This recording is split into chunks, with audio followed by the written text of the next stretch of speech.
universe, a vast canvas of cosmic dust and incandescent gas, swirled and coalesced across unfathomable distances.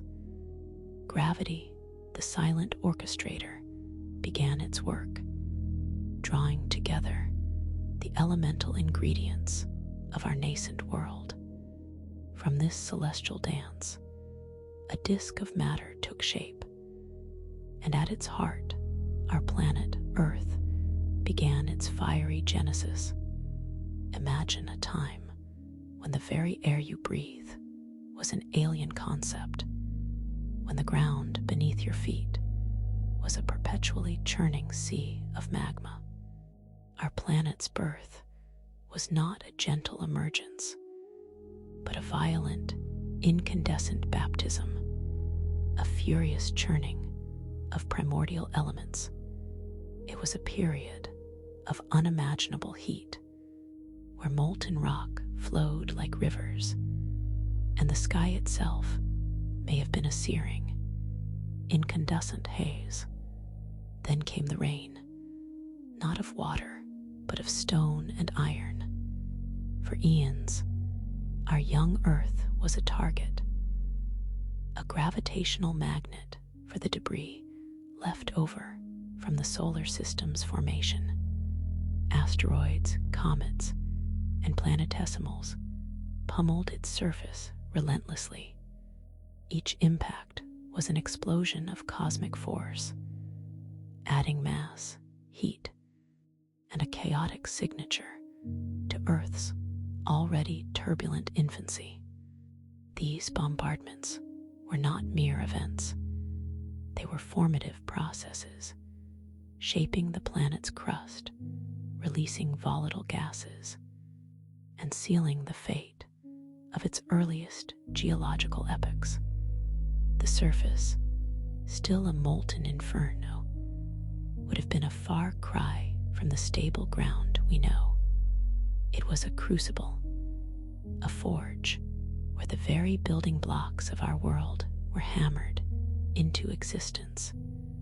The immense energy released from these impacts kept the planet's interior molten, a simmering cauldron of geological potential. And real quick, make sure to subscribe and hit the notification bell for more videos. Now let's keep going. As the relentless bombardment began to subside, a new phase emerged from the inferno. The Hadean Aeon, a name whispered from the depths of geological time, paints a picture of a truly alien landscape. Imagine looking up to see constant volcanic eruptions, spewing ash and gases into a sky devoid of oxygen. The surface was a liquid inferno, a vast ocean of magma, punctuated by fleeting moments of solid crust that would quickly melt and reform. There was no gentle breeze, no tranquil sea. Instead, a suffocating atmosphere, thick with sulfurous fumes and carbon dioxide, enveloped a world of extreme geological volatility.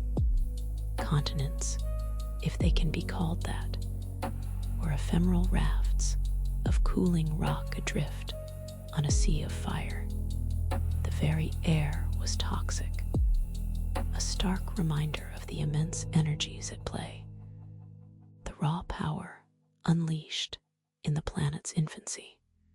Yet, even in this hellish crucible, a miracle was brewing. As the planet slowly began to cool, a profound transformation took place. The gases released from volcanic eruptions, trapped within the nascent atmosphere, began to condense. Water vapor, a ubiquitous component of the cosmos, started to fall, not in gentle showers, but in torrential downpours that lasted for millennia. This was the birth of Earth's first oceans. Imagine vast, steamy expanses of water, scalding hot at first, slowly beginning to cover the newly forming crust. These primordial seas were a radical departure from the molten chaos that preceded them.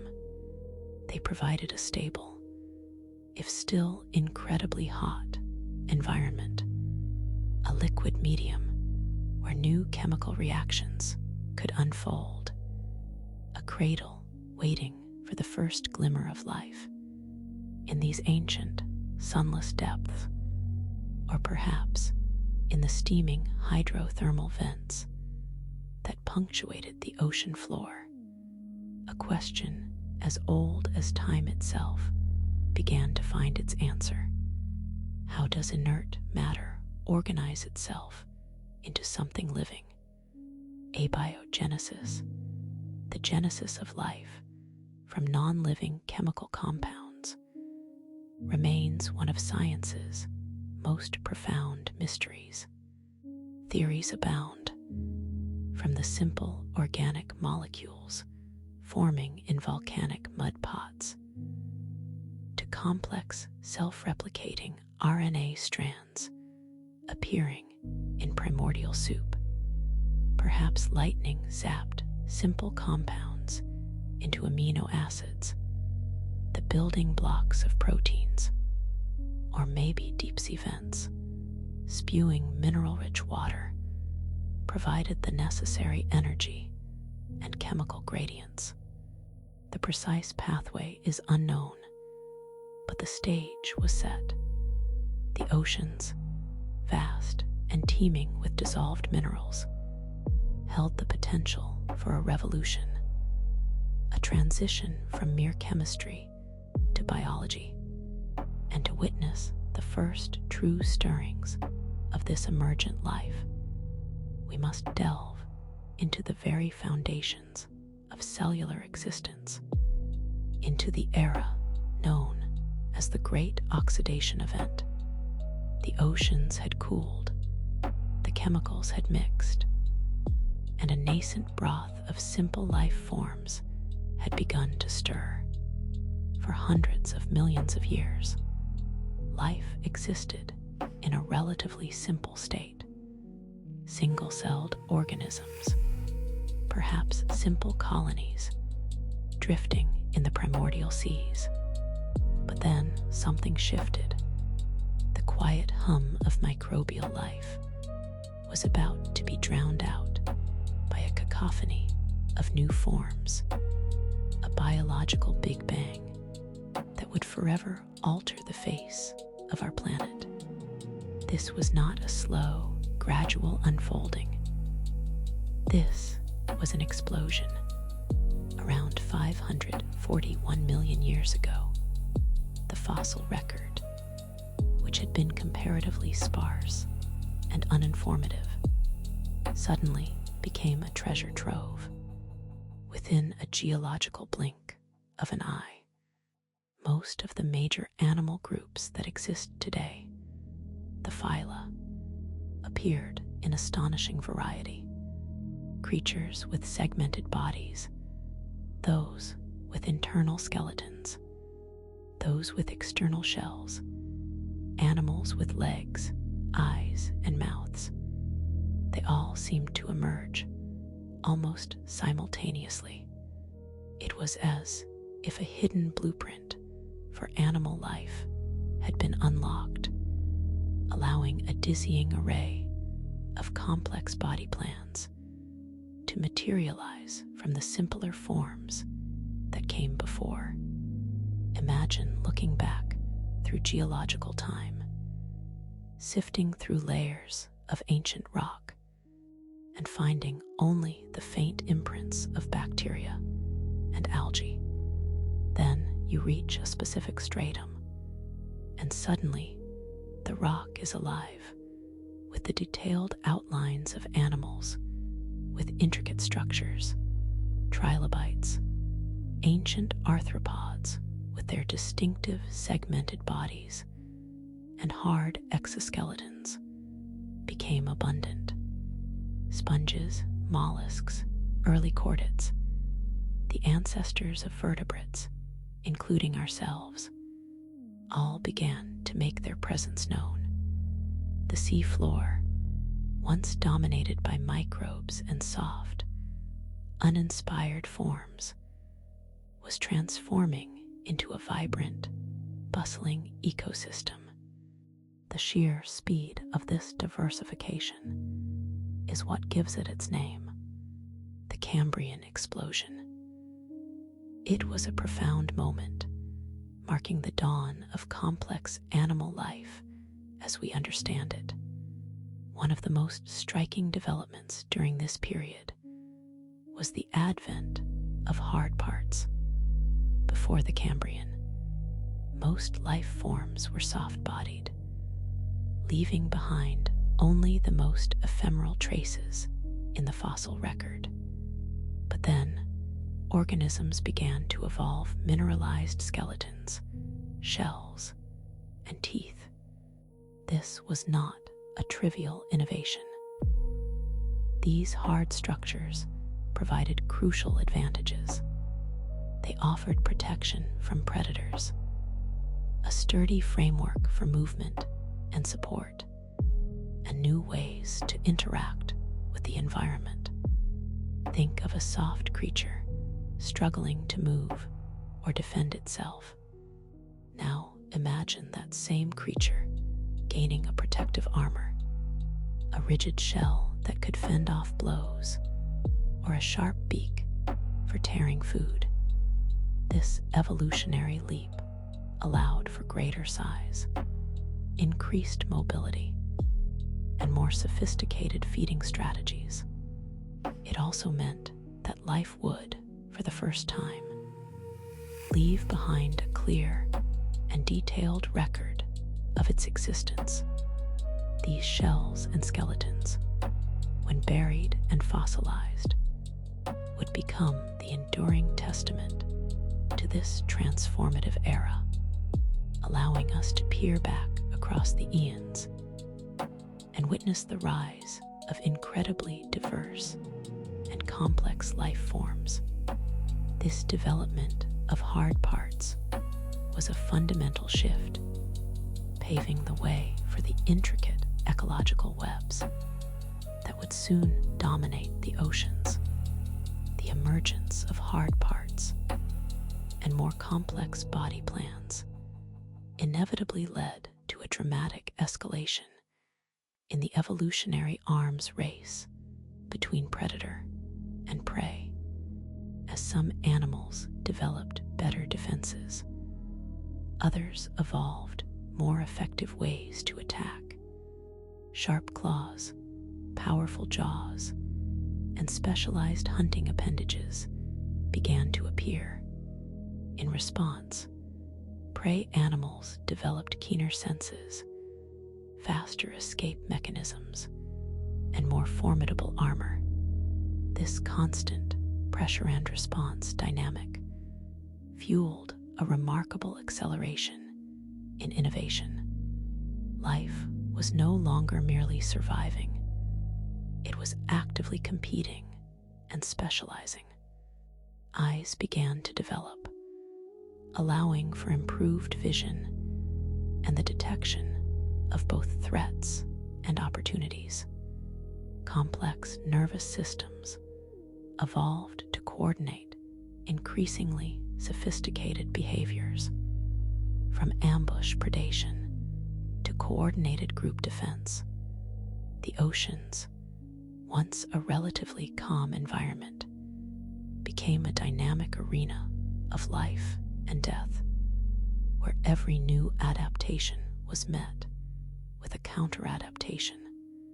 This ongoing struggle for survival was a powerful engine driving the relentless diversification and increasing complexity of animal life. Despite the wealth of evidence, the Cambrian explosion remains a subject of intense scientific debate. Why did this rapid diversification occur precisely? when it did? What were the trigger mechanisms that led to such a sudden and dramatic increase in biological complexity? Scientists have proposed various theories, each with its own compelling evidence. Some point to a rise in atmospheric oxygen levels, which could have provided the energy needed for more complex metabolisms and larger body sizes. Others suggest extraterrestrial influences, such as changes in ocean chemistry or even impacts from space. The sheer speed of the event is what makes it so perplexing. It challenges our understanding of evolutionary processes, which are often perceived as slow and gradual.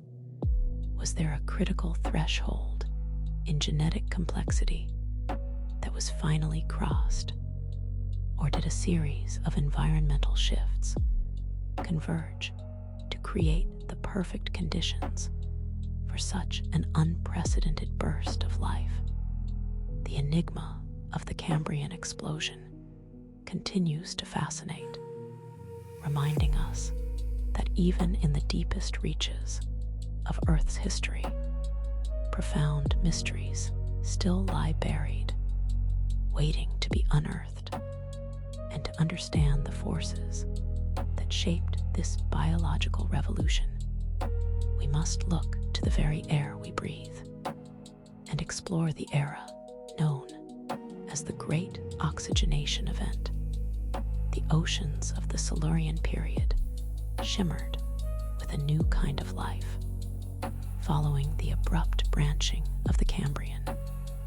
A period of relative stability, coupled with new opportunities, allowed existing marine lineages to flourish and diversify.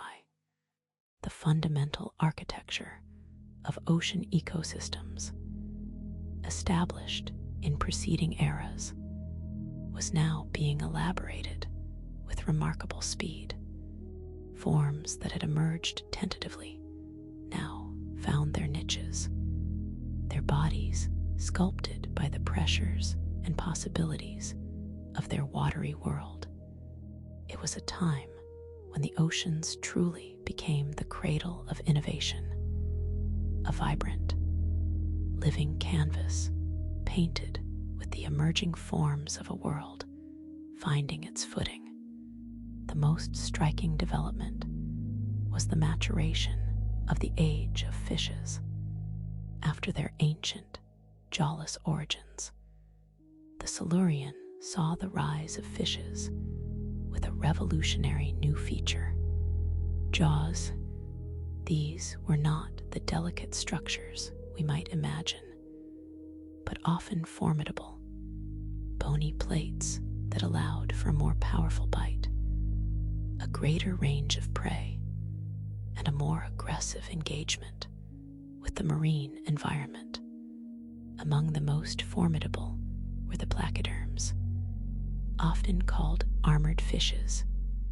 Their heads and thoraxes were protected by heavy, interlocking dermal plates, giving them a formidable, tank-like appearance. These were the apex predators of their time, their evolutionary success a testament to the advantages bestowed by their new skeletal architecture. But the seas were not the only stage for life's expanding drama. A profound shift was underway, a quiet revolution that would ultimately change the very face of the planet. Plants, the silent architects of ecosystems, began their audacious journey from the water onto the barren land. These were not the lush forests we know today, but humble pioneers, early vascular plants, with their primitive water and nutrient transport systems, began to colonize the moist edges of continents. They were small simple structures, often creeping along the ground, but their presence was monumental. They were the first to truly anchor themselves to the soil, to draw sustenance from rock and air, and to begin the slow, inexorable process of transforming a lifeless world into a living one. The arrival of plants on land created entirely new territories, and it was not long before other creatures followed. The first terrestrial invertebrates began to explore these nascent green spaces. Simple arthropods, distant ancestors of the insects, spiders, and crustaceans we know today, ventured out of the water and onto the continents. Creatures resembling millipedes, with their segmented bodies and multiple legs, began to navigate the damp earth. Primitive scorpions, with their characteristic stingers, emerged from the shallow seas and estuaries, hunting amongst the sparse vegetation. These were tentative steps, small creatures testing the boundaries of a new realm, but they represented a critical expansion of life's dominion beyond the ocean's embrace. Back in the seas, the foundations of new marine architecture were being laid. While corals existed, they were not yet the dominant reef builders they would later become. Instead, expansive reef structures were being constructed by entirely different organisms. Among the most significant were the stromatoporids, a group of extinct marine sponges.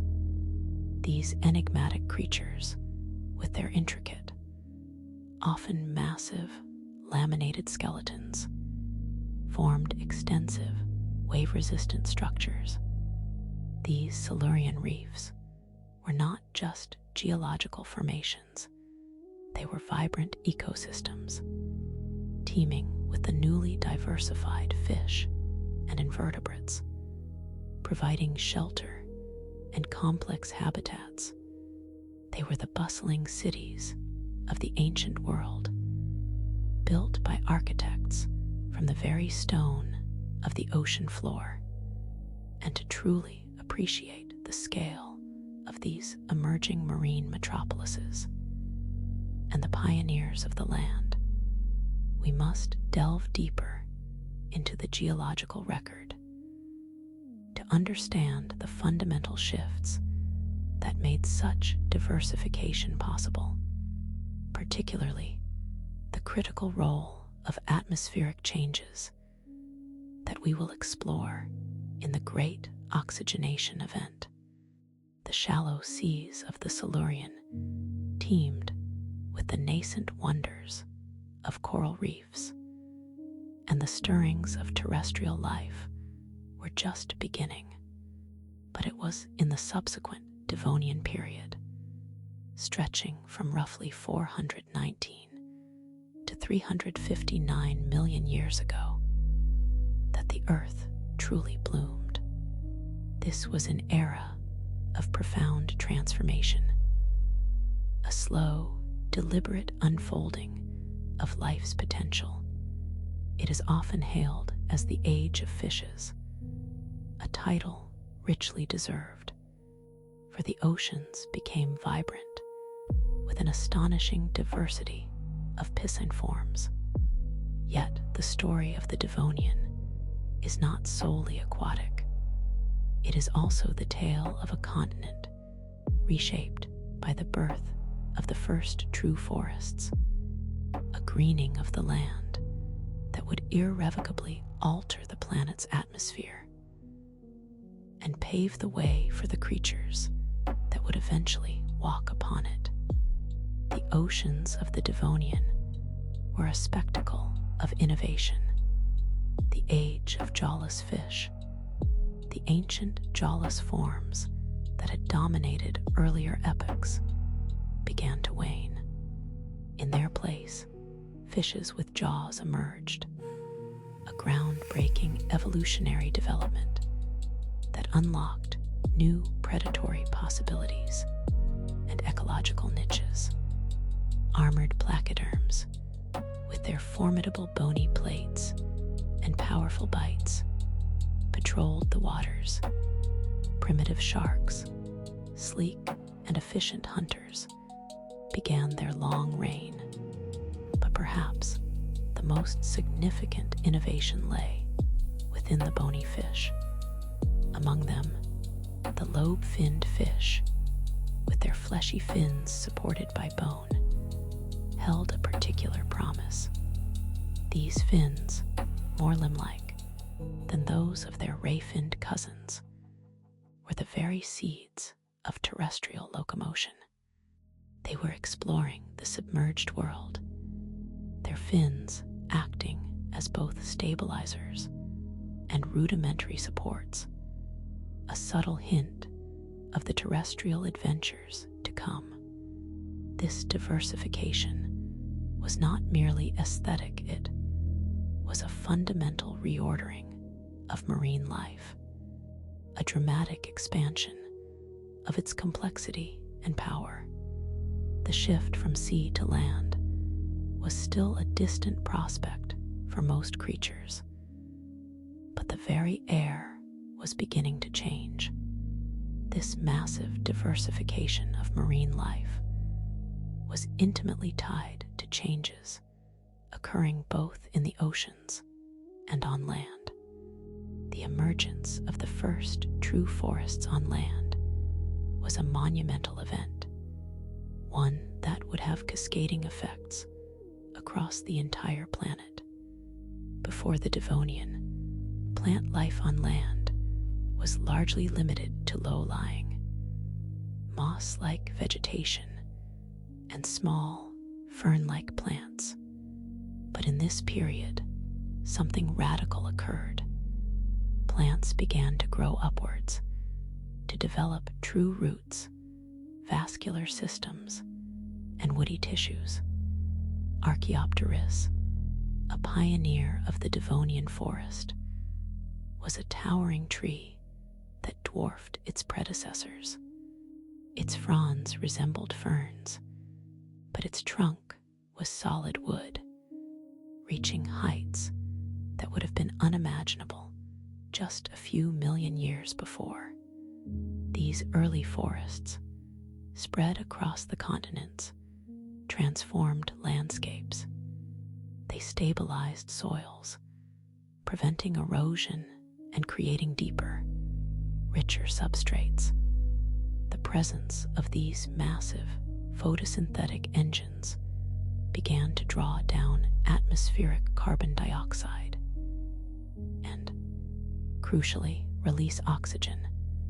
The land, once a barren expanse, was becoming a vibrant, if alien, ecosystem.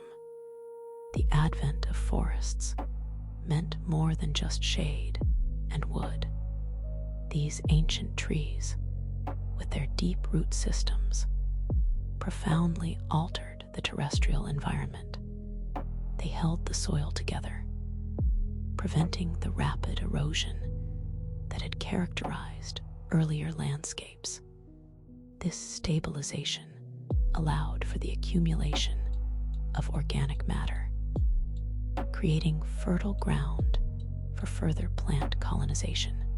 But the true marvel was the atmospheric transformation. These vast forests acted as colossal lungs for the planet, absorbing sunlight and carbon dioxide, and in return, exhaling oxygen.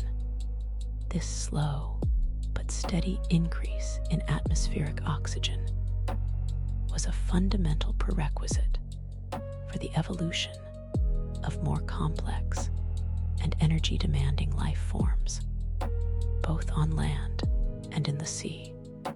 The world was literally breathing differently, and this new atmosphere would soon enable a remarkable new chapter in evolution. The terrestrial world was no longer solely the domain of microbes and mosses. It was slowly being taken over by the slow, inexorable march of plant life. Yet, while the land was experiencing its own revolution, the most spectacular evolutionary leaps were occurring in the water. The diversification of fishes was reaching breathtaking proportions, and within this explosion of aquatic life, a crucial evolutionary experiment was underway. The lobe-finned fishes, with their robust, fleshy fins, were not content to remain solely within the ocean's embrace. They began to explore the tidal zones, the shallow estuaries, and the freshwater rivers. Their fins, possessing bones homologous to our own limbs, were becoming increasingly adept at pushing and pulling, at navigating the submerged detritus and shallow bottoms. It was within these liminal spaces, where water met land, that the very first tentative steps towards a terrestrial existence were being taken. These pioneering lobe-finned fish were not merely swimming, they were probing. Their fins, increasingly sturdy, allowed them to prop themselves up, to lift their heads above the water's surface, perhaps to gulp air or escape predators. This behavior, observed in some modern fish, was a crucial precursor to true terrestrial locomotion. It was a slow, patient exploration of a new frontier, driven by the opportunities and pressures of their environment. The development of lungs, or lung-like structures, in some of these fish further aided their ability to survive in oxygen-poor waters or to venture onto land for short periods. The stage was being set for a monumental transition, for life to conquer a realm that had previously been inhospitable.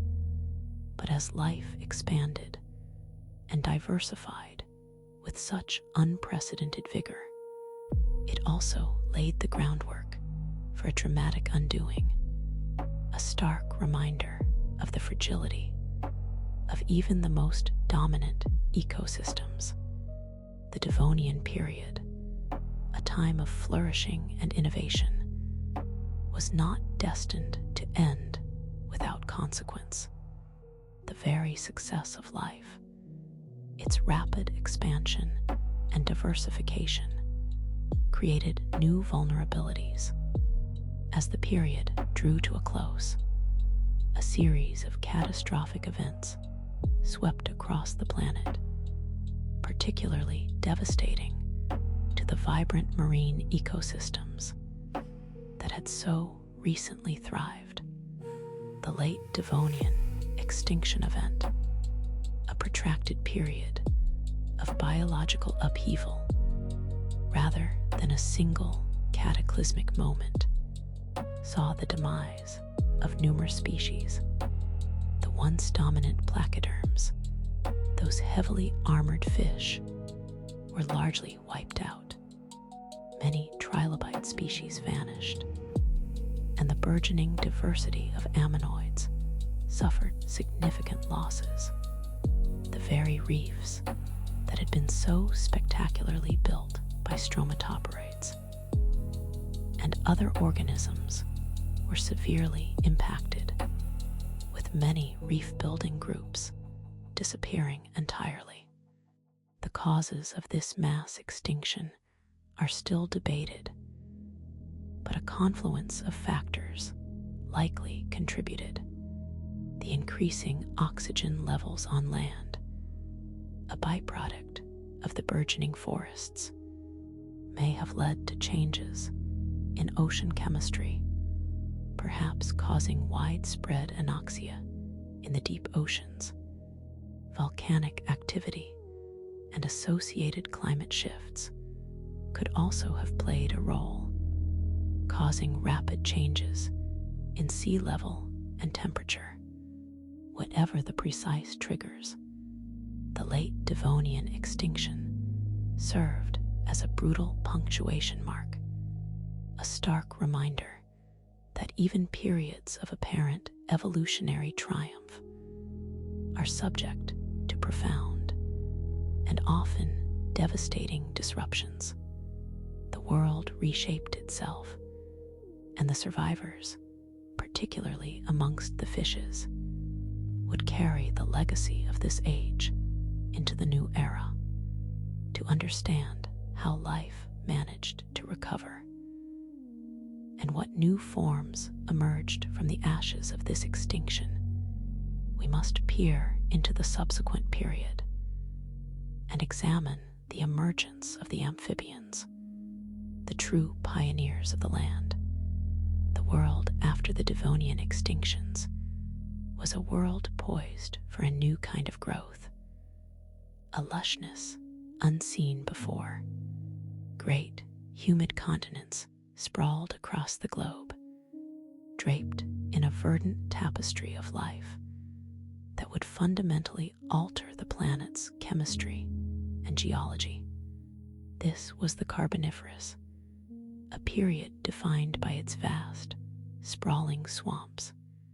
Imagine a world where the air hung thick with moisture, where sunlight filtered through colossal ferns and scale trees, and where the ground beneath was a spongy, waterlogged mat of decaying plant matter. These were not mere forests as we know them today. These were ancient, primeval wetlands, teeming with a vibrant, almost overwhelming biomass. The climate was remarkably stable and warm, a perpetual greenhouse fostering an explosion of plant life.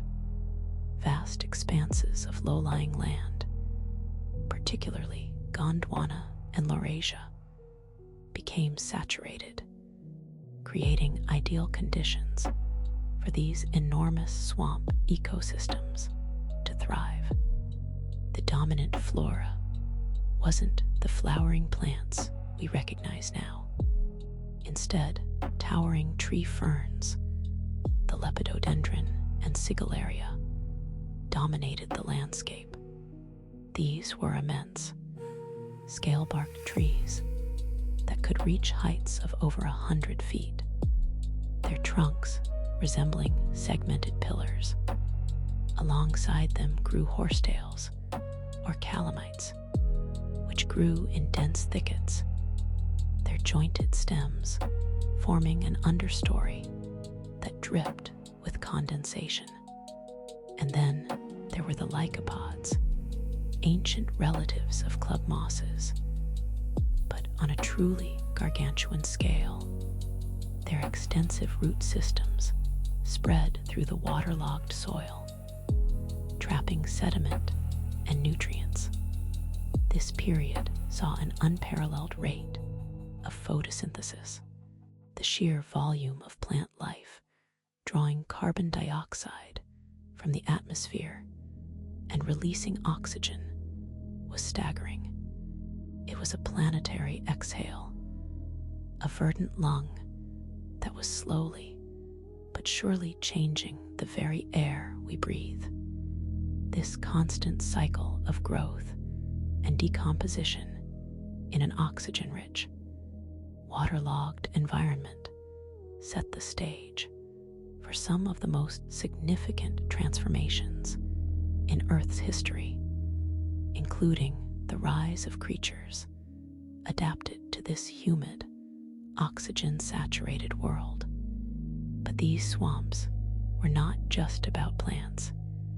They were also a unique crucible for animal life, a place where the air itself seemed to empower the forms it sustained, leading us to the next astonishing revelation: the reign of giant arthropods in the dense, humid air of the Carboniferous, rich with oxygen levels estimated to be up to 35% higher than today. Life took on truly extraordinary dimensions, especially for the arthropods. Imagine a dragonfly, not with delicate wings spanning a few inches, but with a wingspan of nearly 2.5 feet. This was the reality with Meganeura, one of the most iconic creatures of this age, a predator of the ancient skies. And it wasn't just the flying insects in the bogs and on the forest floor. Creatures like Arthropleura, a giant millipede stretching over 6 feet long, scuttled through the decaying vegetation. These weren't nightmares. They were the natural inhabitants of an environment that offered unique advantages. The key to this gigantism lies in the very air the creatures breathed. Arthropods, unlike vertebrates, do not possess lungs that actively pump air. Instead, they rely on a system of tracheal tubes that passively deliver oxygen from the atmosphere directly to their tissues. In an oxygen-rich environment, this passive diffusion system becomes far more efficient.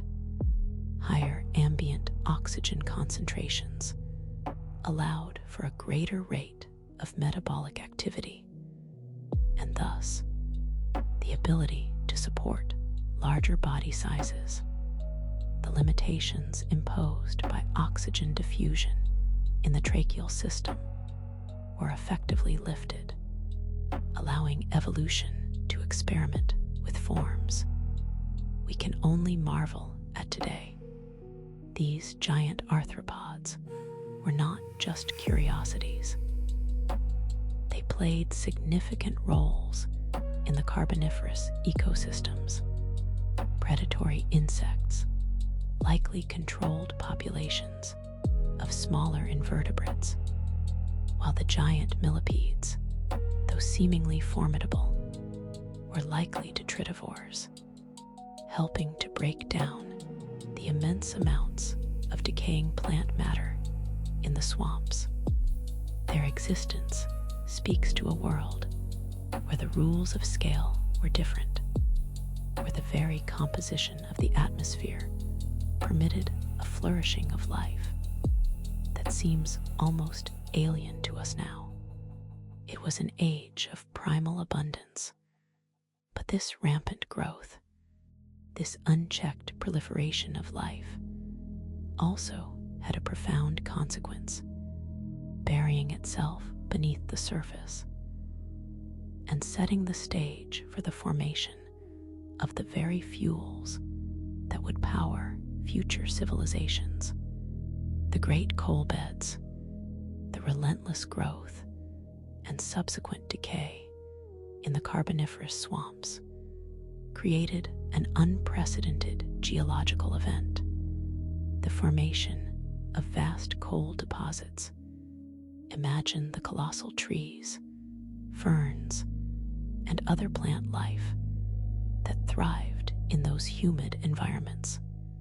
When these plants died, instead of decaying completely, as they might in a drier climate, they often fell into stagnant, waterlogged soils. This water cut off the oxygen supply necessary for complete decomposition.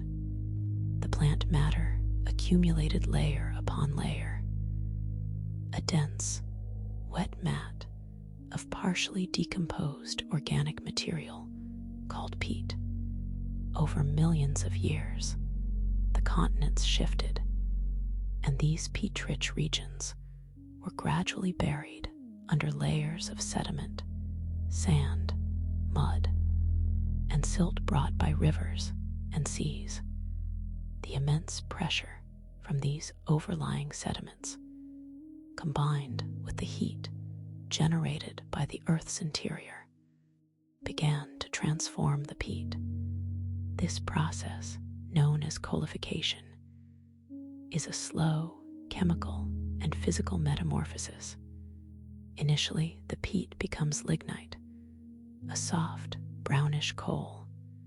With increased pressure and heat, it graduates to subbituminous, and then bituminous coal, the common black coal we often associate with industrial use.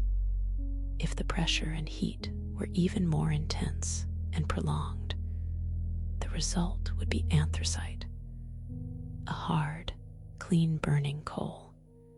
The Carboniferous period is so named because it was during this time that the vast majority of the world's coal seams were created. These immense deposits represent stored solar energy captured by plants that lived and died hundreds of millions of years ago. These coal swamps covered around 2 million square miles across the continents.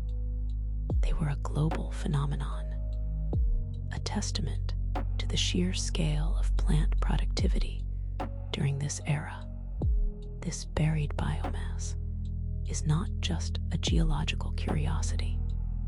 It is a fundamental part of our planet's history, a legacy of ancient life that would profoundly influence the trajectory of future evolution and the development of human civilization. But this same process of burial and transformation was also clearing the way for a new kind of animal life, one that was less dependent on the watery embrace of the swamps and better equipped for a drier, more terrestrial existence. To understand this next crucial step, we turn our gaze to the emergence of the early reptiles. As the Carboniferous period wore on, the world began to change. While the swamps remained, the climate in some regions started to experience fluctuations. More importantly, evolution was not standing still. The amphibians, who had so successfully colonized the damp edges of the great Carboniferous forests, had achieved a remarkable feat, but they still carried the evolutionary baggage of their aquatic ancestors. They needed moisture to keep their permeable skin from drying out and for their eggs to develop. This dependence limited them to damp environments. However, a revolutionary adaptation was brewing within these populations. The ancestors of reptiles were developing something truly profound. The amniotic egg, unlike the eggs of amphibians, which must be laid in water, the amniotic egg possessed a self-contained environment. It featured a protective shell, membranes like the amnion to cushion the embryo, the allantois for waste storage, and the yolk sac for nourishment. This was a portable pond, a terrestrial womb that allowed these new creatures to venture far from the water's edge. These were the first amniotes, the direct ancestors of all reptiles, birds, and mammals. They were a significant evolutionary leap, freeing vertebrates from the strictures of moist habitats. While the earliest forms likely resembled small lizards, their true significance lay in their potential. They could now inhabit drier landscapes, exploit new food sources, and escape the competition in the amphibian-dominated wetlands. They represented a profound shift invertebrate life, and independence from water that would pave the way for terrestrial dominance. The development of the amniotic egg was a quiet revolution, a biological innovation that would echo through millions of years of evolution. It was the seed from which a vast diversity of terrestrial life would eventually bloom. As these early reptiles began to spread and diversify, the stage was being set for the Mesozoic era, the age of dinosaurs. But before we can fully appreciate that monumental epoch, we must first understand the very foundation upon which it was built, the specific geological and atmospheric conditions that followed the Carboniferous, leading us directly into the Permian period and its own unique challenges. The world was drawing itself together, not with a sudden, violent embrace, but with a slow, inexorable grinding of tectonic plates. Over millions of years, ancient continents, once separated by vast oceans, began to drift, their edges colliding, their interiors folding.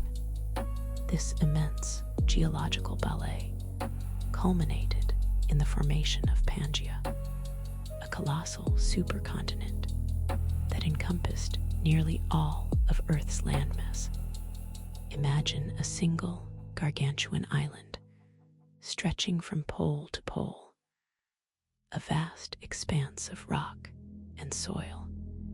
As these landmasses coalesced, they created new mountain ranges where they buckled and folded. The interiors of this massive continent, far from the moderating influence of the oceans, began to bake.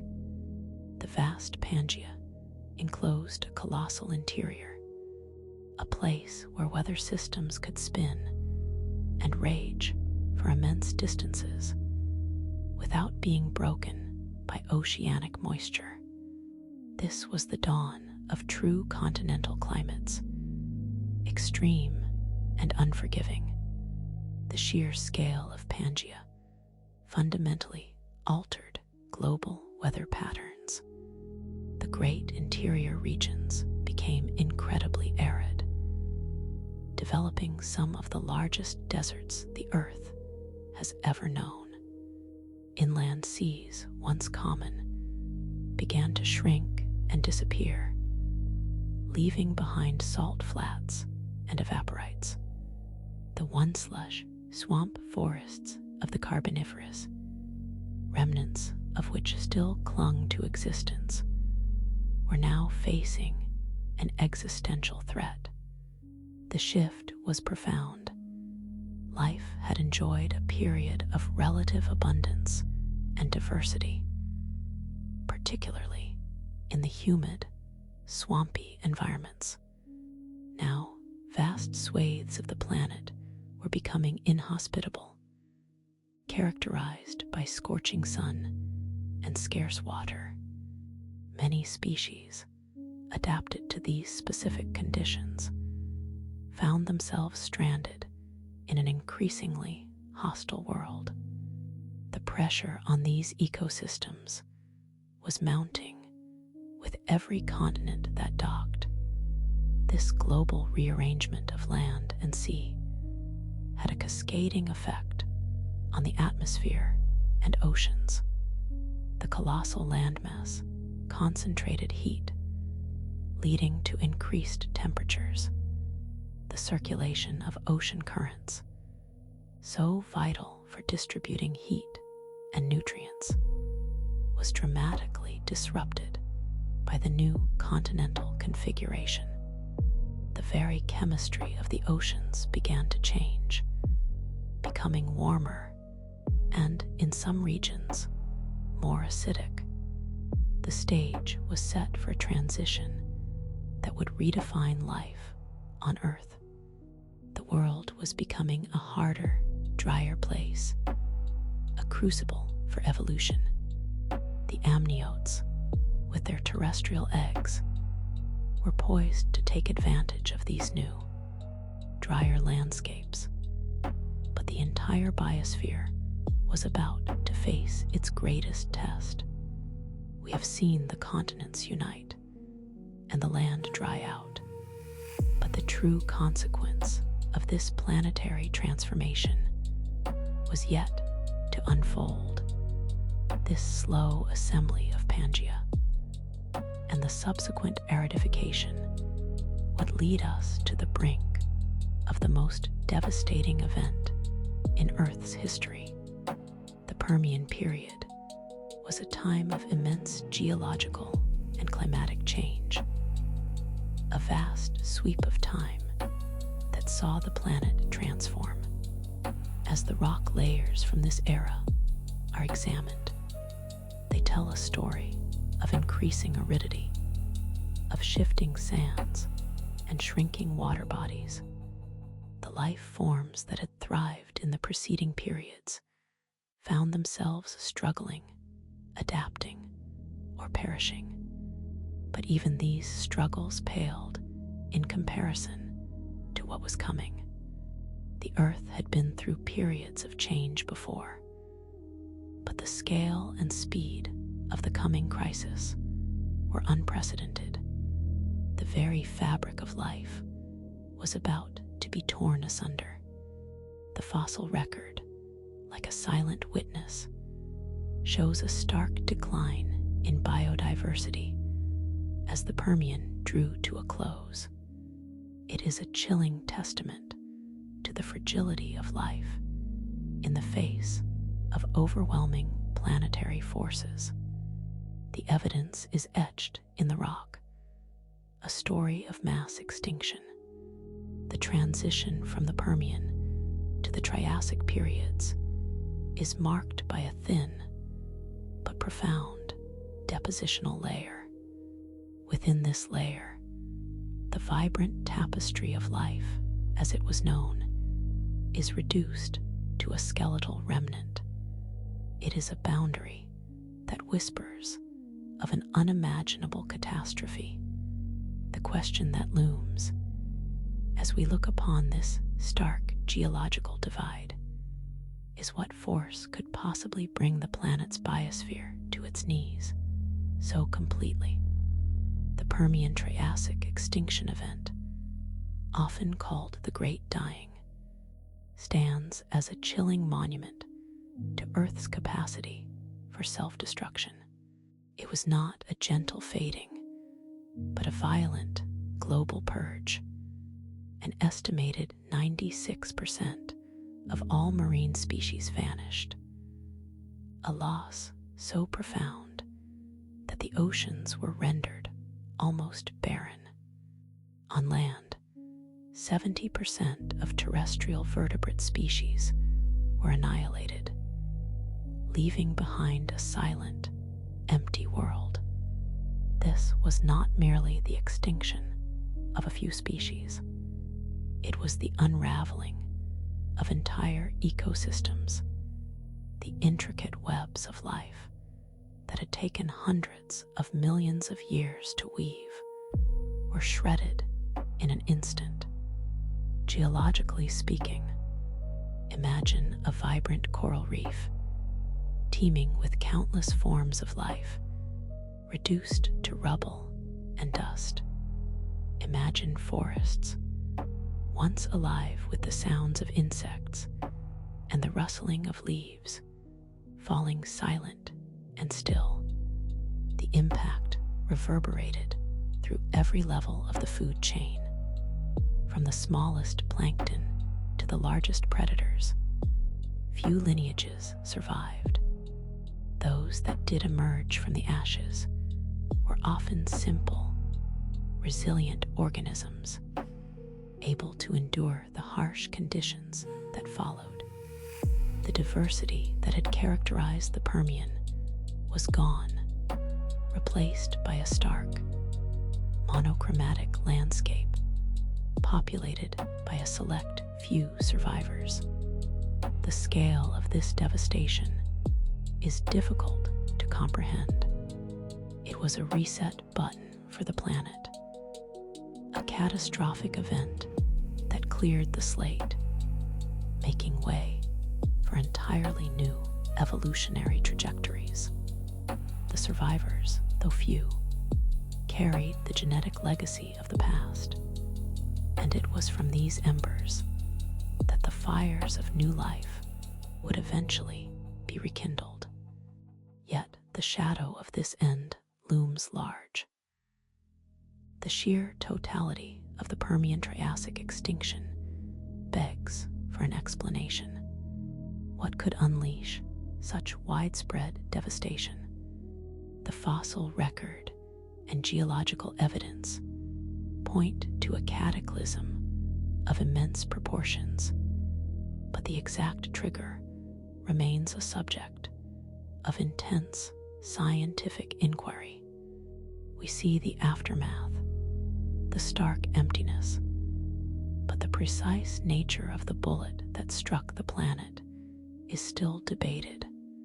The search for answers leads us to consider forces of immense power, forces that could reshape continents and boil oceans. The leading theories whisper of an event of unimaginable volcanic fury.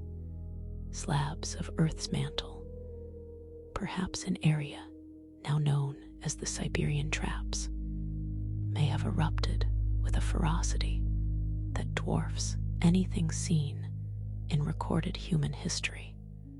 This colossal outpouring of magma and gas would have reshaped landscapes and injected unimaginable quantities of greenhouse gases into the atmosphere. The Earth would have begun to cook. These massive volcanic eruptions would have triggered a runaway greenhouse effect. Carbon dioxide and other gases would have blanketed the planet, trapping heat and causing global temperatures to soar. The oceans, already warmed by continental rearrangement, would have become even hotter, leading to widespread anoxia, a lack of oxygen that would suffocate marine life. Furthermore, the intense heat and atmospheric changes could have led to the release of methane from the ocean floor, a potent greenhouse gas that would have further amplified the warming.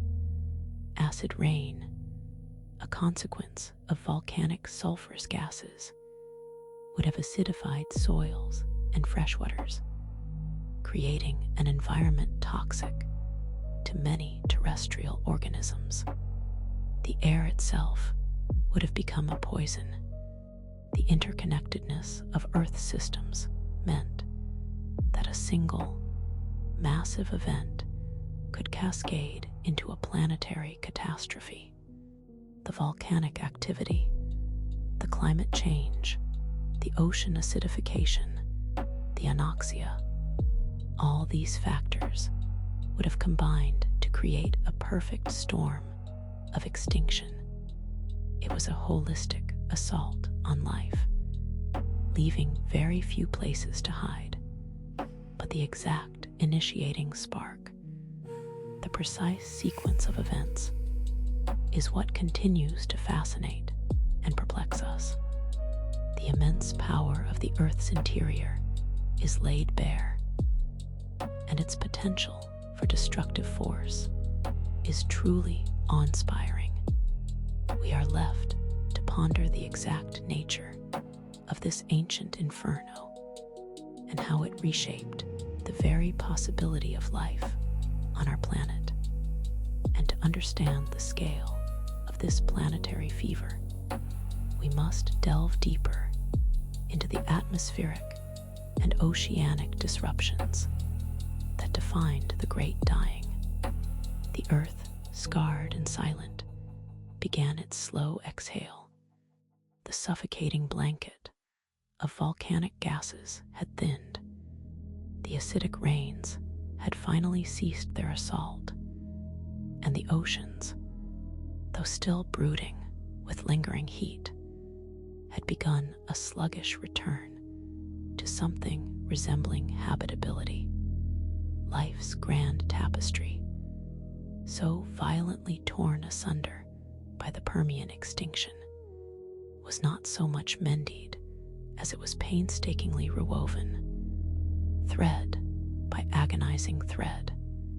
This was the Triassic period, a time of tentative rebirth, a long, drawn-out spring after an unimaginable winter. The world that emerged was starkly different. Vast deserts stretched across much of the supercontinent Pangaea, a lonely testament to the immense environmental upheaval. Lakes and rivers, where they existed, were oases in a parched land. The dominant life forms were not the giants of the past, nor the flourishing diversity that would follow, but hardy survivors, small, scaly creatures, adapted to the heat and scarcity, often insectivorous or herbivorous, began to explore the fringes of this recovering world.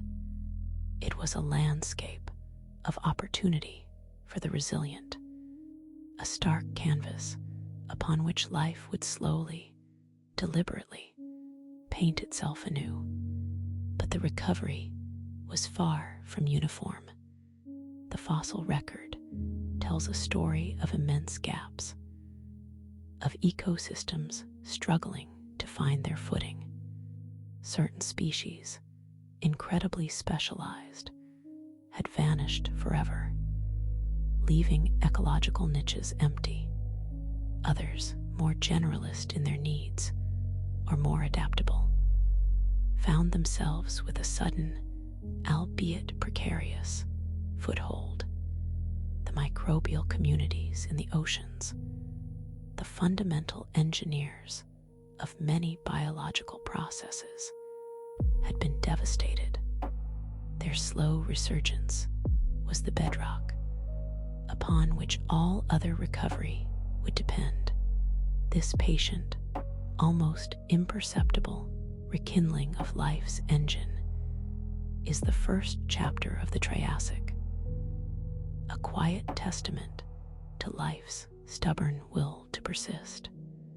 And as these humble beginnings took root, a new lineage of creatures, destined for unparalleled fame, began to stir. They were not the kings of the land, not yet. The earliest dinosaurs, emerging from the shadows of the earlier world, were remarkably unassuming, often no larger than a dog. These bipedal reptiles walked on two legs, their bodies lean and agile, built for speed rather than brute force. They were adept hunters, likely preying on smaller animals, and their initial distribution suggests they were not yet widespread across Pangaea. Their skeletal structures, still somewhat primitive, hinted at a lineage that had been present in the shadows for a long time, waiting for the right moment. The Triassic provided that moment, with the dominant large amphibians and synapsids of the Permian largely gone. These new reptiles began to occupy previously emptied niches. They were creatures of the terrestrial realm, their adaptations focused on land dwelling. Their success was not immediate, but a slow, genetic unfolding. These early dinosaurs possessed key anatomical features that would, over millions of years, allow them to diversify and eventually dominate.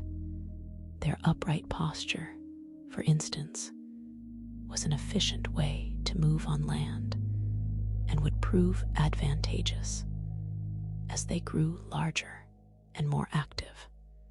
The true nature of their ascent is a matter of ongoing discovery, each new fossil fragment a piece of the puzzle.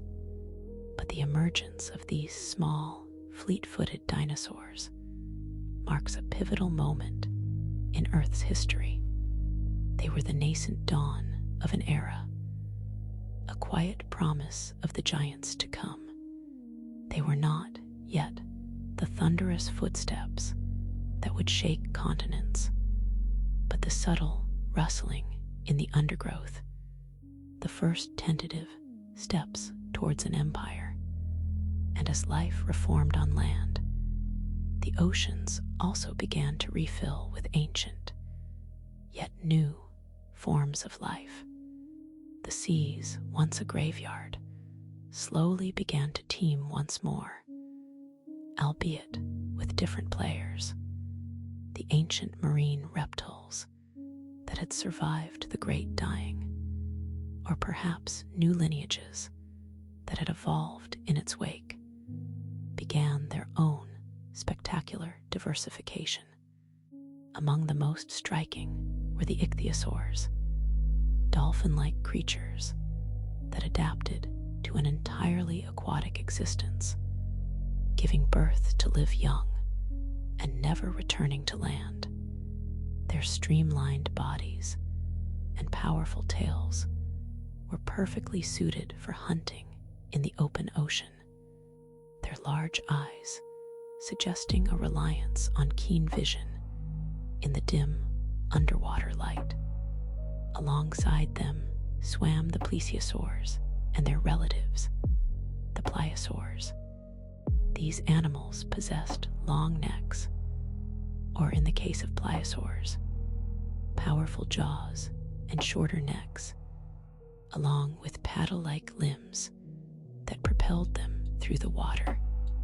They were formidable predators, occupying the roles once held by large fish and other marine creatures.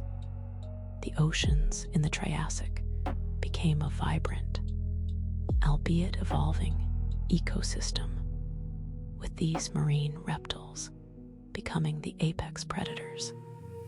They were a testament to life's ability to exploit new opportunities, to fill the voids left by mass extinction. The recovery of marine life was a complex process mirroring the land.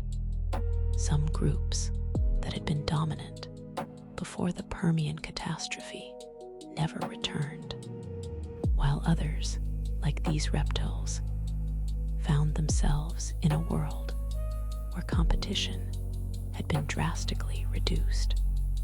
The Triassic oceans were a testing ground, a place where new forms of aquatic life experimented with different body plans and strategies. The presence of these varied and successful marine reptiles demonstrates the profound reshaping of Earth's biosphere. But this period of recovery and burgeoning life would not last forever. The Triassic itself would end with another significant shakeup, and to understand how the dinosaurs truly rose to power, we must examine the Triassic-Jurassic extinction. The Triassic-Jurassic extinction was a brutal event, a planetary sigh that cleared the stage for a new act. For a brief, fragile moment, the land was a place of burgeoning opportunity. Life was rebuilding, experimenting, taking tentative steps into open niches. Yet this recovery was merely a prelude. The true golden age of the reptiles was about to dawn, an age defined by creatures of such staggering scale and power that they would forever etch their image into the collective consciousness of Earth's deep past. This was the Jurassic period, a time when the planet truly belonged to the dinosaurs. Imagine a world where the ground trembles not from earthquakes, but from footsteps. Imagine trees that barely reach the knees of passing giants. This was the Jurassic, a canvas painted with the silhouettes of the sauropods. These were the titans, the gentle behemoths whose necks stretched towards the heavens, allowing them to graze on the highest leaves, far above the reach of most other herbivores. Think of Brachiosaurus, its forelimbs longer than its hind limbs, giving it a giraffe-like posture, or Diplodocus, its immense length trailing along the earth. Their sheer size was astonishing.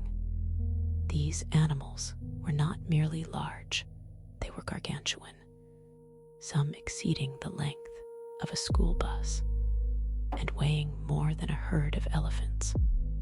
Their existence raises profound questions about the limits of terrestrial life, about the physiological marvels required to support such massive frames. How did their circulatory systems function? How did they even stand? The answers lie in a unique skeletal structure, lightweight yet strong, and a likely efficient respiratory system, perhaps reminiscent of modern birds, with air sacs that helped oxygenate their enormous bodies.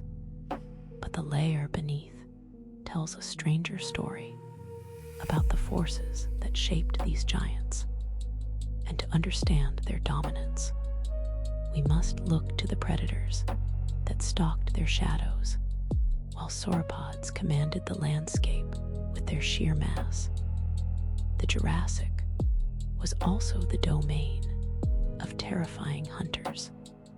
The theropods, a diverse group of bipedal carnivores, evolved into apex predators capable of challenging even the largest herbivores.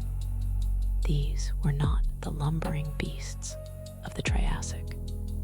These were sleek, powerful machines of destruction. Among them were early relatives of the mighty Tyrannosaurus rex, though not yet as specialized or as dominant as their Cretaceous descendants. Consider Allosaurus, a formidable predator with a powerful build, sharp claws, and a skull packed with serrated teeth. These animals were built for speed and agility, capable of bringing down prey much larger than themselves. Their hunting strategies were likely varied. Some may have hunted in packs, overwhelming their quarry through coordinated attacks, while others might have been more solitary ambush predators. The sheer power concentrated in their jaws, and the ferocity of their attacks made them the undisputed rulers of the food chain. But the world they inhabited was also in a state of flux. The very ground beneath their feet was shifting, and to truly grasp the opportunities for these giants, we must consider the Jurassic period as a whole. The age of dinosaurs was unfolding on a planet unlike our own. For millions of years, Earth's landmasses had been consolidated into a single supercontinent, Pangaea. This colossal landmass influenced global climate and ocean currents, creating a relatively uniform environment across vast distances. But as the Jurassic period progressed, this ancient unity began to fracture. The first significant rifts began to appear. tentative tears in the fabric of Pangaea. These were the embryonic stages of the continental breakup that would eventually lead to the formation of the Atlantic Ocean. This rifting was driven by immense forces deep within the Earth's mantle, causing the crust to stretch and thin. Volcanic activity increased as magma rose to fill the widening gaps, spewing lava and gases into the atmosphere, which would have had significant impacts on the climate. This continental drift was not a swift process. It was a slow, inexorable rearrangement of the planet's geography. As Pangaea split, new coastlines formed, shallow seas flooded inland basins, and existing environments were dramatically altered. These changes created new ecological opportunities and pressures, playing a crucial role in the diversification of life. But the most profound implication of this fragmentation was the emergence of new, dynamic landscapes, which would pave the way for a creature that would forever change our understanding of dinosaur evolution. A creature that took flight, the evolution of birds. The Jurassic was not just an age of terrestrial giants and ocean predators. It was also a period of remarkable evolutionary innovation. Deep within the lineage of feathered dinosaurs, a new branch was taking hold, a lineage that would eventually give rise to the birds we know today. The fossil record provides us with a tantalizing glimpse into this pivotal moment with the discovery of Archaeopteryx, a creature that defies easy categorization. Archaeopteryx, meaning ancient wing, possessed a mosaic of reptilian and avian features. It had teeth in its jaws, a long bony tail, and claws on its wings, traits clearly inherited from its dinosaur ancestors. Yet it also bore striking feathers, remarkably similar to those of modern birds, and skeletal adaptations that suggested was capable of flight. This incredible fossil is a living testament to the gradual nature of evolution, a bridge between two vastly different groups of animals. The significance of Archaeopteryx and its kin cannot be overstated. They represent the dawn of powered flight in vertebrates, a monumental evolutionary leap that opened up entirely new realms for exploration and survival. Their evolution from feathered dinosaurs highlights a crucial point.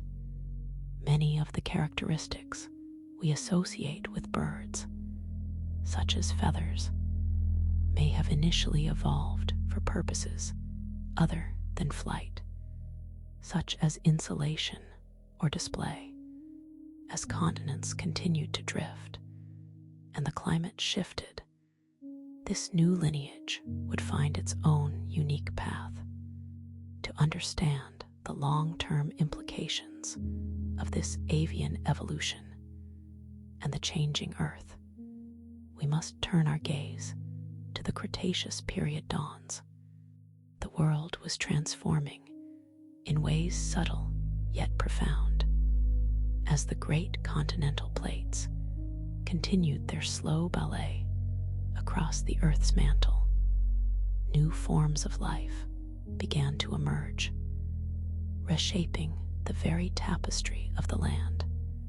This era, the Cretaceous, would witness a revolution, not in the mighty roars of its dominant creatures, but in the silent, persistent unfurling of petals and leaves, the rise of flowering plants, the angiosperms, marked a fundamental shift in terrestrial ecosystems, creating new niches and new food sources, and setting the stage for a spectacular and ultimately tragic period of diversification. The emergence of angiosperms was a quiet revolution, but its impact was seismic.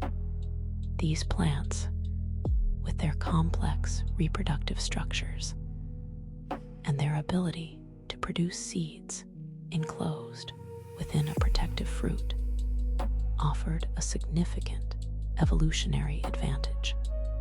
They were more adaptable, more efficient, and more diverse than the gymnosperms that had dominated for so long.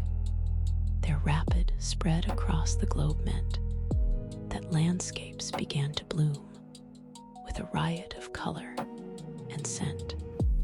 This botanical renaissance fueled a corresponding explosion of diversity in the animal kingdom. Insects, co-evolving with these new plants, underwent their own spectacular radiations. And then there were the dinosaurs.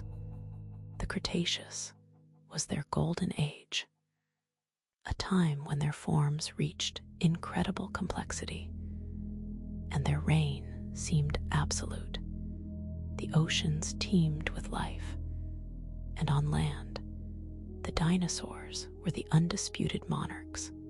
It was a time of giants and marvels, a grand finale before an abrupt curtain call. To truly grasp the scale of this era, we must look upon the titans that walked and roared, and understand the profound changes they wrought on the very ground beneath their feet. This is the story of the dinosaurs' zenith, a peak of power and diversity that was about to be shattered. The landscapes of the Cretaceous were painted with the vibrant hues of angiosperms. These flowering plants, with their intricate blossoms and nutritious fruits, provided a rich new palette for evolution. They were more successful than their predecessors, the cone-bearing plants, offering greater protection for their seeds and a more efficient method of reproduction. This botanical innovation was not merely aesthetic. It fundamentally altered the dynamics of terrestrial ecosystems. New herbivores evolved to take advantage of these abundant food sources, developing specialized digestive systems to process fruits and leaves. In turn, predator species adapted to hunt these new prey. The interconnectedness of life deepened, creating complex food webs that stretched across continents. The world was becoming a more intricate, colorful, and fragrant place. The very air seemed alive with possibilities, carrying the scent of nectar and pollen. But this flourishing of life, this vibrant expansion of the angiosperm domain, was intrinsically linked to the fortunes of the era's most magnificent inhabitants. And as the plants changed, so too did the world of the great reptiles. This gradual botanical shift was a prelude, a subtle warming of the planet. The slow dance of continents and the blooming of new life were all part of a grand, unfolding drama. But even as dinosaurs reached their absolute peak, a far more dramatic and sudden force was gathering in the cosmic depths, poised to rewrite Earth's future in an instant. To understand the true magnitude of this coming change. We must confront the creatures that define this age, and then the inescapable force that would bring it all to an end. The Mesozoic era reached its crescendo in the Cretaceous period, a time of unparalleled dinosaurian grandeur. This was the zenith of their reign, a period characterized by an astonishing array of species, each perfectly adapted to its environment. Iconic figures strode across the prehistoric landscapes. Triceratops, the three-horned face, with its formidable frill and formidable horns, was a powerful herbivore, likely moving in herds for protection. Towering above the vegetation were the hadrosaurs, the duck-billed dinosaurs, whose elaborate crests may have served for display or vocalization. But perhaps the most awe-inspiring presence of this era was Tyrannosaurus rex, a creature of immense power and predatory prowess. T-Rex embodied the apex predator. Its massive skull, powerful jaws, and bone-crushing bite made it the undisputed ruler of its domain. These magnificent creatures, and countless others, represented a remarkable evolutionary success story. They had adapted, diversified, and thrived for millions of years, filling every conceivable ecological niche. The Earth of the late Cretaceous was a testament to their dominion, a world shaped by their presence, their feeding habits, and their very existence. Yet, even at the height of their power, the seeds of their ultimate demise were being sown. The very abundance and diversity that defined this era also made it vulnerable. A disruption of sufficient magnitude could unravel this intricate web of life with devastating speed. The stage was set for a confrontation between seemingly invincible life and an utterly alien force. The flourishing of these tremendous beasts, from the gentle giants to the fearsome predators, painted a picture of an Earth at its most vibrant. But the very richness of this life, its intricate interdependence, also hinted at a delicate balance.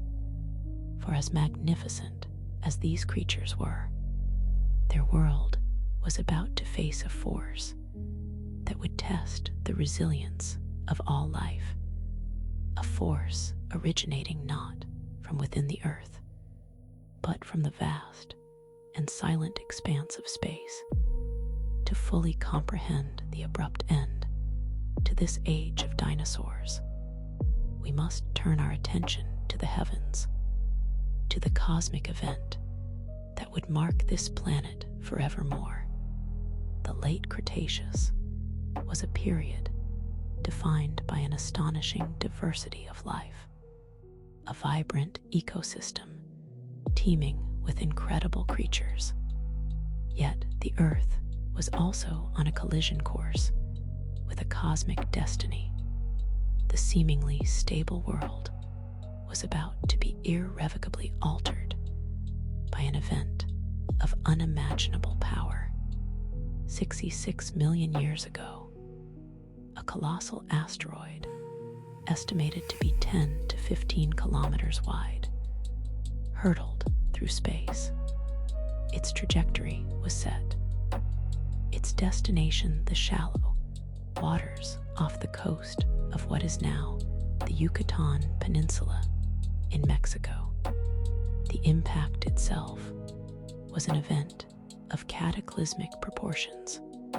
The force of the collision released an amount of energy equivalent to billions of atomic bombs. a massive crater, the Chicxulub crater, was instantly formed, spanning over 180 kilometers in diameter. The immediate aftermath was apocalyptic. A superheated blast wave radiated outwards, incinerating everything for hundreds of kilometers. Tsunamis of monumental scale swept across coastlines, their destructive power reaching far inland. The sky was choked with dust, debris, and vaporized rock, plunging the world into a prolonged period of darkness. This was not merely an environmental disruption. It was a planetary transformation. The sheer scale of the impact fundamentally altered the Earth's atmosphere, oceans, and land masses. The interconnected web of life, so carefully woven over millions of years, was about to be torn asunder. The arrival of this celestial visitor was not a gradual change, but an instantaneous, violent rupture in the fabric of life. It was a stark reminder of Earth's place in a dynamic and often perilous cosmos. The reign of the dinosaurs, so long and so seemingly eternal, was about to face its ultimate test. The impact of the Chicxulub asteroid was a singular event, a moment of cosmic violence that would echo through geological time. It was an external force, indifferent to the life it would extinguish. But the consequences of this impact, the KPG extinction event, were profound and far-reaching, reshaping the planet in ways that would pave the path for a new chapter in Earth's history. To understand the profound silence that followed the roars of the dinosaurs, we must examine the devastating aftermath of this extraterrestrial assault. The Chicxulub impact unleashed a cascade of environmental catastrophes, triggering a mass extinction event that would forever alter the course of life on Earth. The immediate aftermath was brutal: a blinding flash, an earth-shattering shockwave, and unimaginable heat vaporized vast swathes of the planet. Gigantic tsunamis, generated by the impact, scoured coastlines and inundated low-lying areas, leaving behind a trail of destruction. The atmosphere became choked with immense quantities of dust, soot, and sulfur aerosols ejected from the impact site and global wildfires. This atmospheric debris blocked out the sun for months, perhaps even years, plunging the planet into a long, cold darkness. Photosynthesis, the fundamental engine of most terrestrial and marine food webs, ground to a halt. Plants withered and died, and herbivores starved. The darkness and ensuing climate shifts created a hostile environment for many species, especially large animals that required vast amounts of food. The non-avian dinosaurs, having dominated the planet for over 160 million years, were particularly vulnerable. Their complex physiology, their need for abundant vegetation, and their inability to adapt quickly to such radical environmental changes sealed their fate. The KPG extinction event was not a single blow, but a devastating series of ecological collapses. It wiped out approximately 75% of all species on Earth, including all non-avian dinosaurs, pterosaurs, large marine reptiles, and many marine invertebrates. The world was silenced, its vibrant tapestry of life reduced to a fragile, scarred remnant. This catastrophic event, however, was not an end, but a profound transformation. For in the wake of this devastation, new opportunities arose, and the evolutionary story of life on Earth took a dramatically different turn. The stage was being cleared for a new era, one where the survivors, the smaller, more adaptable creatures, would inherit a world reborn. To understand the dawn of this new era and the rise of the creatures that would eventually dominate, we must look to the survivors of the impact and the long, slow recovery that followed, an event that would ultimately lead us into the age of mammals, a world without its titans. The sky, once the domain of soaring pterosaurs, was now empty. The land, once thundering with the footsteps of colossal dinosaurs, was eerily silent. This profound absence left an ecological void, a vast theater of opportunity where life, in its most resilient forms, could begin to script its next act. The age of giants had ended in a blinding flash and a global twilight. But the story of life was far from over. It was a silence that begged to be filled, a world waiting for new architects to reshape its landscapes.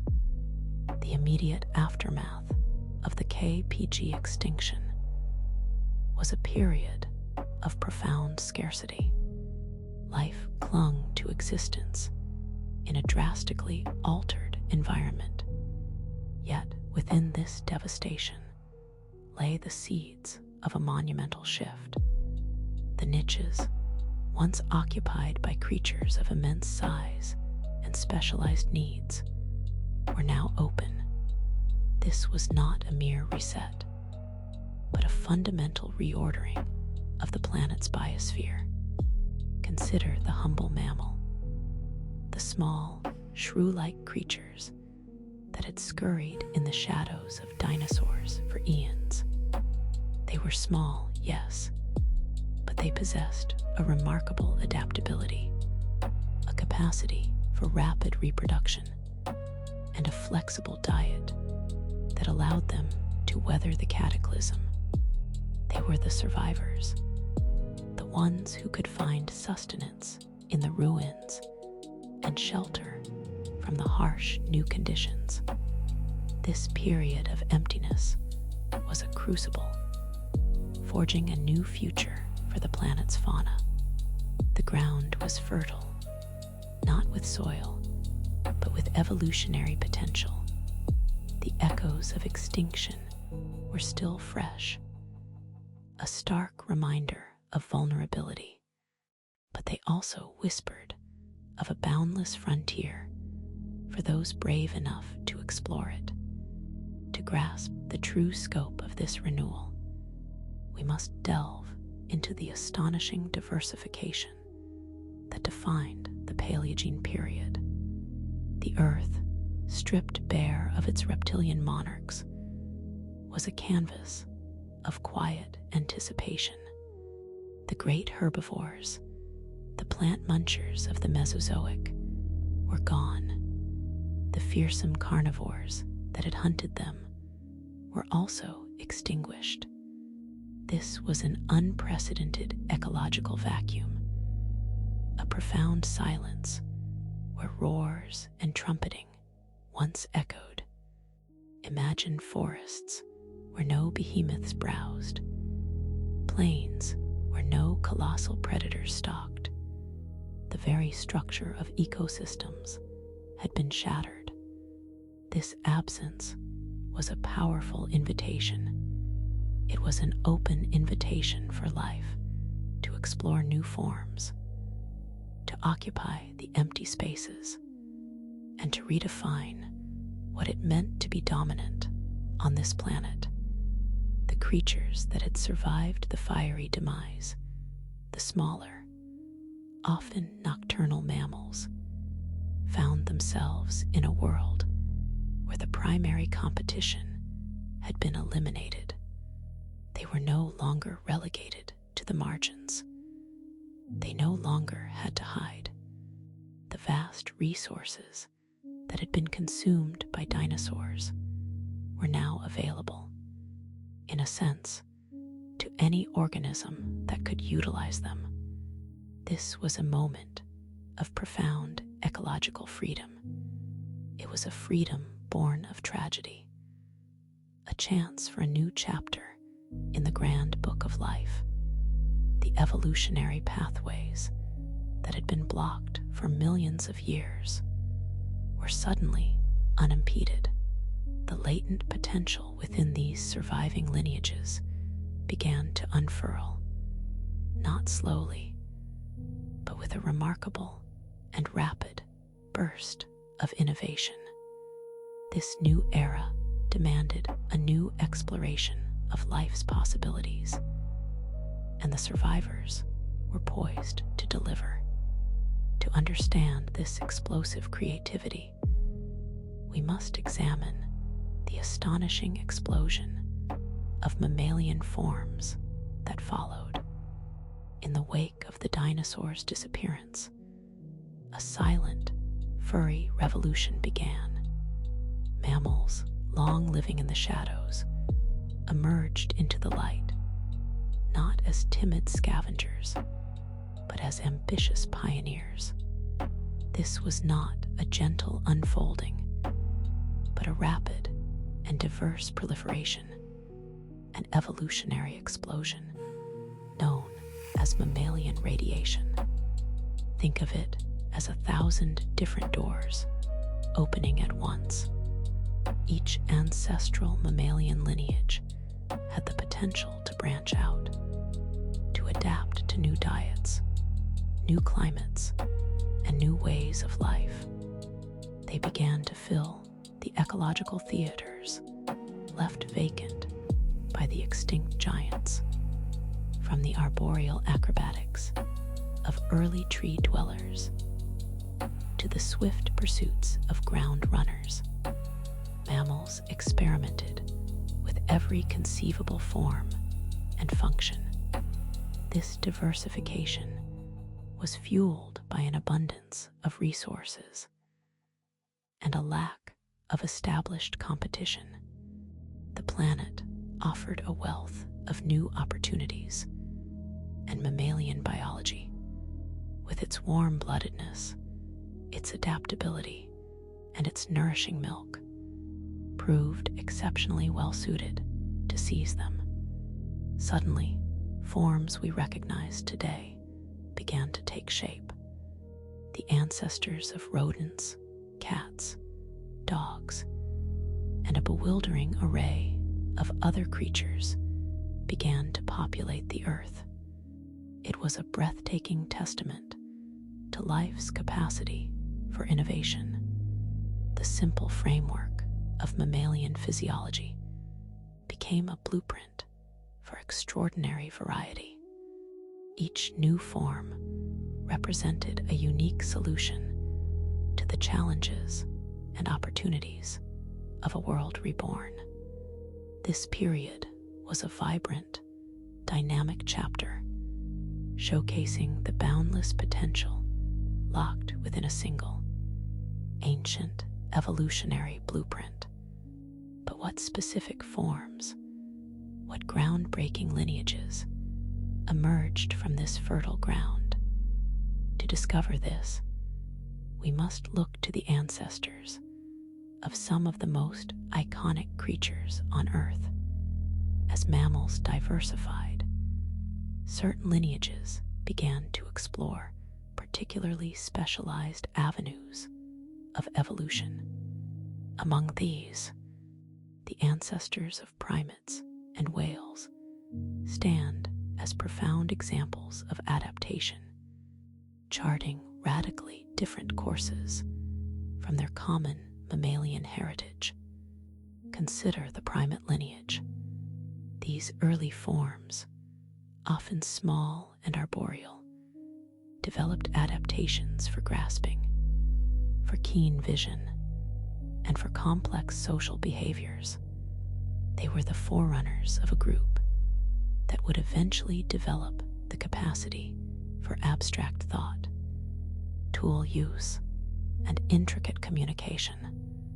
Their evolutionary journey was one of increasing manual dexterity and cerebral complexity, a slow but steady climb towards a unique form of intelligence.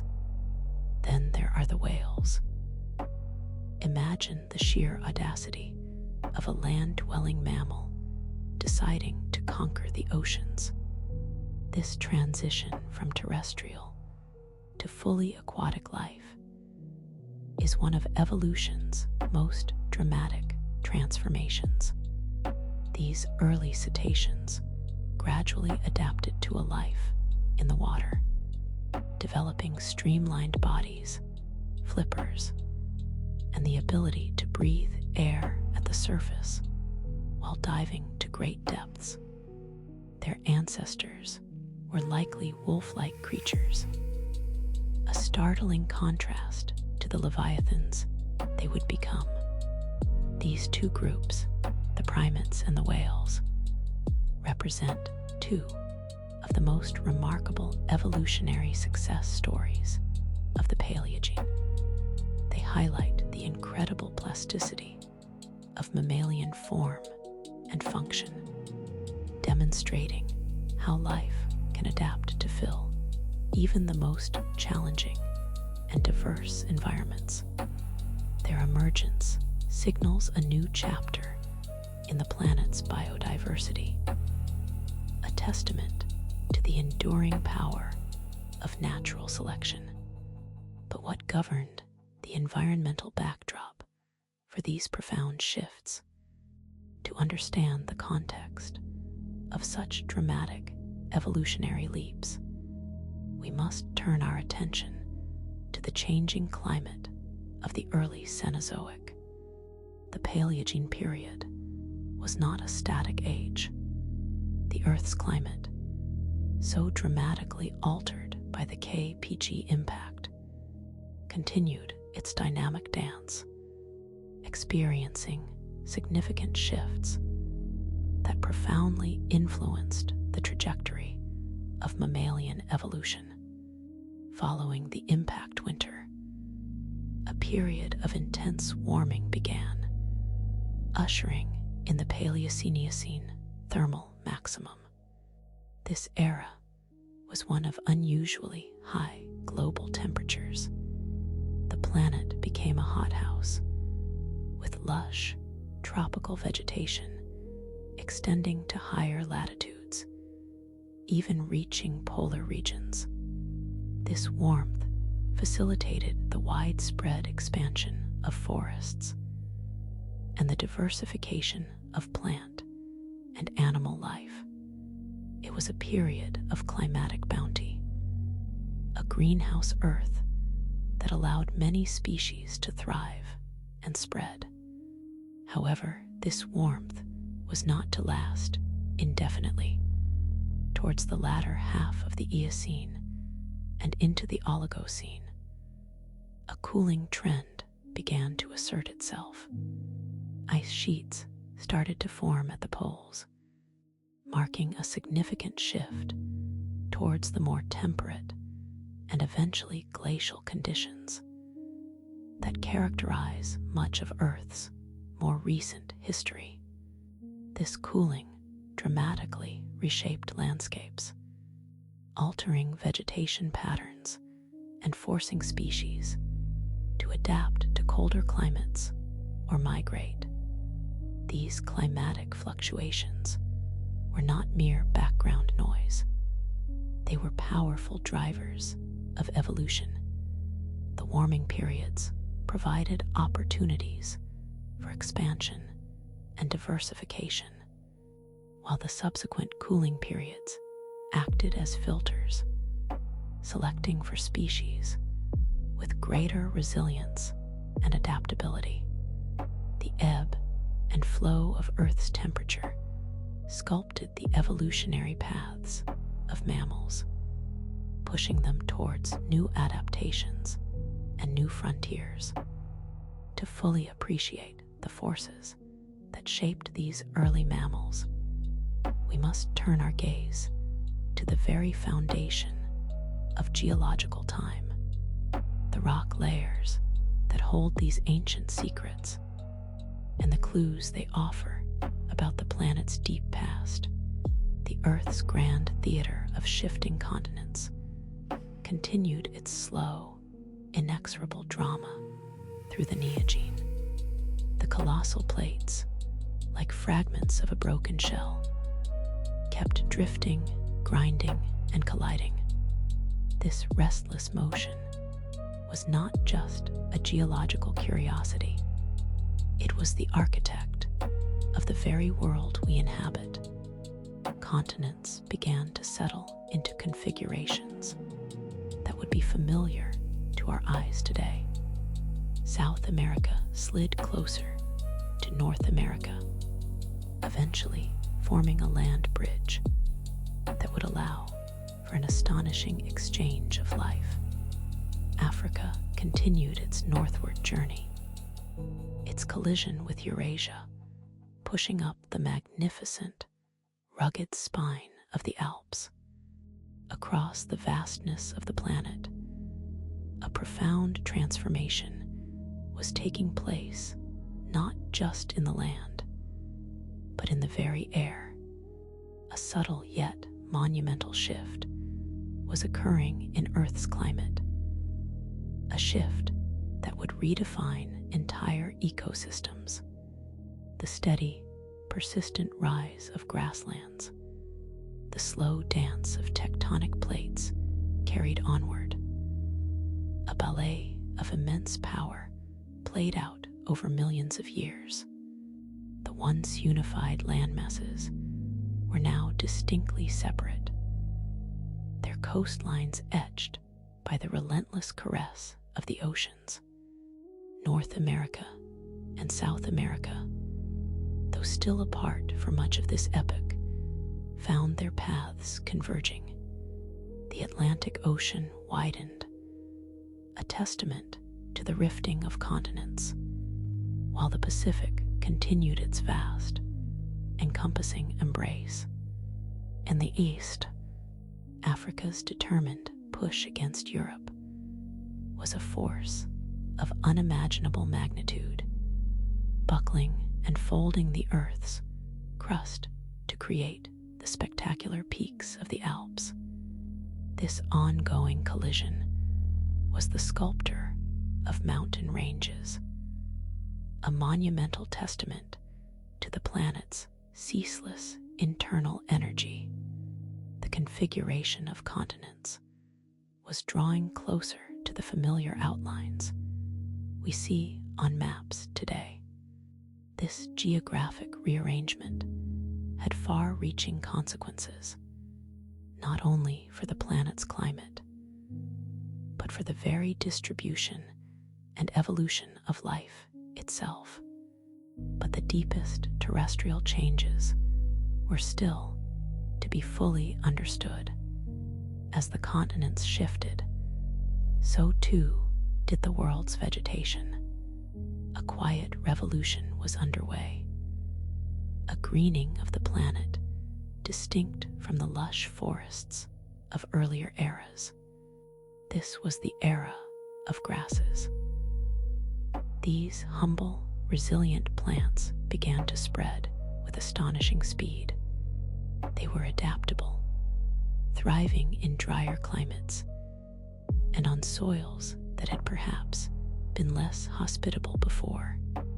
Grasslands began to carpet vast swathes of the earth, from the American plains to the savannas of Africa and the steppes of Eurasia.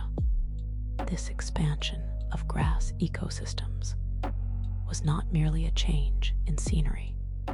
It was a fundamental alteration of the food web. Grasses provided a new, abundant food source for herbivores, and this, in turn, spurred a wave of evolutionary innovation among them.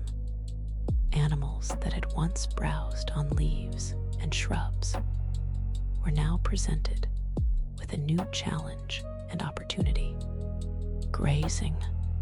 This led to the development of specialized teeth and digestive systems designed to break down the tough, fibrous material of grass.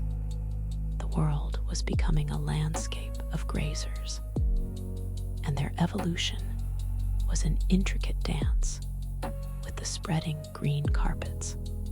The question that lingers is, what forces truly enabled this botanical conquest? The collisions of continental plates were not confined to a single region. They were active forces shaping the planet's topography across multiple fronts. The Neogene witnessed the grand finale of several colossal mountain building events. The continuing impact of the Indian subcontinent against Asia was relentlessly pushing the crust upward, not only forming, but continuing to elevate the colossal Himalayas.